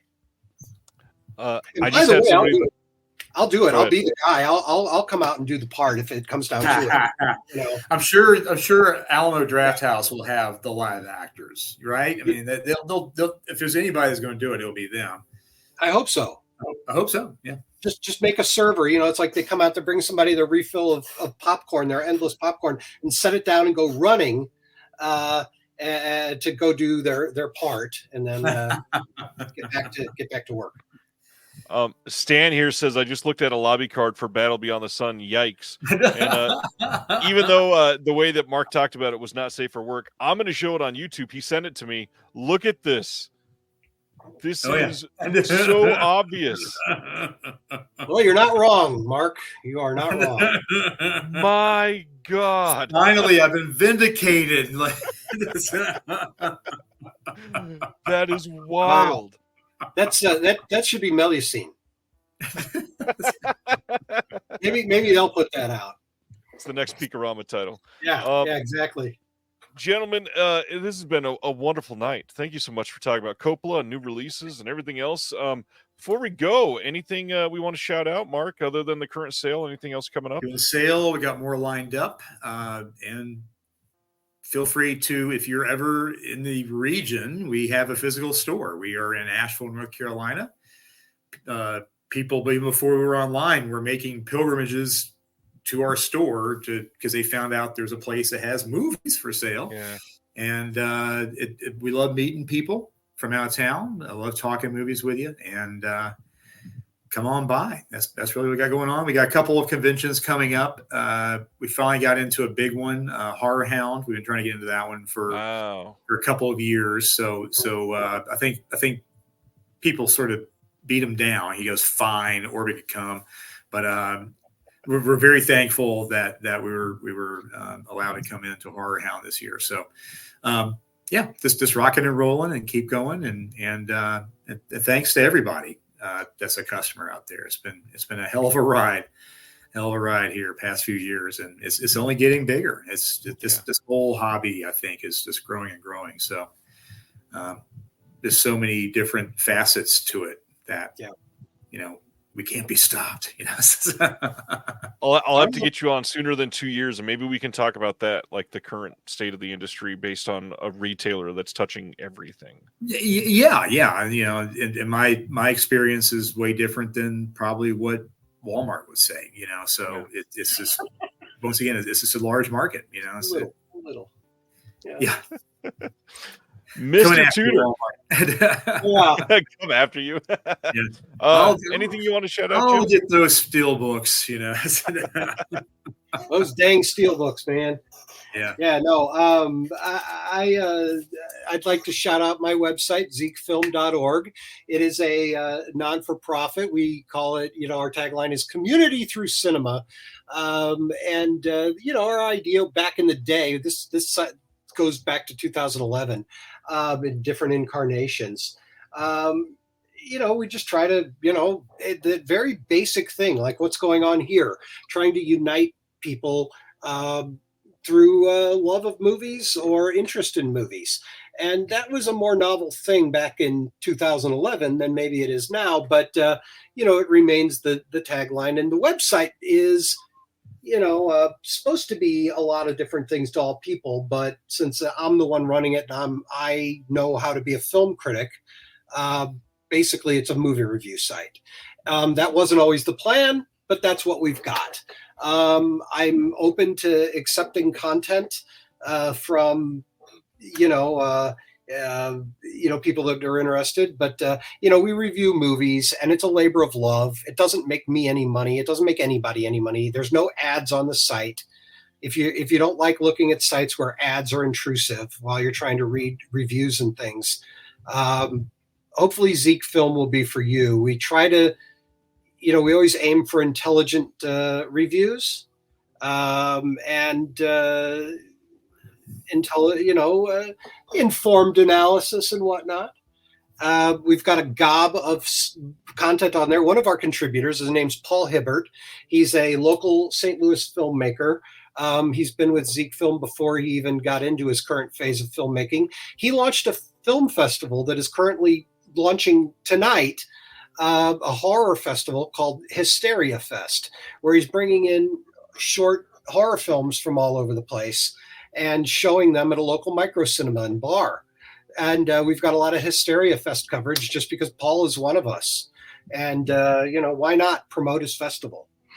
So that's on there right now. I've got a dual review that just went up of Quiet Place Day One. Saw that the other night. We've got a new review of Daddy-O. We've got an oscilloscope film called Vertilac. It's a vampire thing, French. I'm probably saying it way wrong, but one of our new contributors, Claire is her name, Claire Mitch, has this review of this French horror film. Again, it's ZekeFilm.org. Give it a try, folks. I don't think I have anything else to say. Thank you so much, Ryan. Thank you. Thank you, Ryan. As usual, I'll shout out the Patreon if you're looking for more of that community. We've got a Discord through the Disconnected channel. You can come on, hang out. And then the newest venture is trying to get the Physical Media Advocate, this magazine out into everybody's hands. And it's in a bunch of states across the U.S. and going hopefully to Canada and Australia soon, talking to a couple of retailers, and we'll see what happens next. That's all I got. Gentlemen, I would love to have both of you back, please, if you would like. Thank you for a great night. And everybody in the chat, it's been a fun chat tonight. Lots of interaction. That's the best part. This is genuinely community, and I love you all. Until next Thursday, which I guess I'll let slip because usually in the magazine, I'll let everybody know some of the guests that are upcoming. There is a little bit of a surprise for next Thursday. So if you're intrigued by that, come hang out next Thursday. We'll talk to you then. Thanks for hanging out tonight. See you next Thursday. Thank you for watching The Disconnected. On the way out, make sure that you are subscribed to the channel, that you've liked the video, and that you've copied the link to be able to share it with someone else that may appreciate this.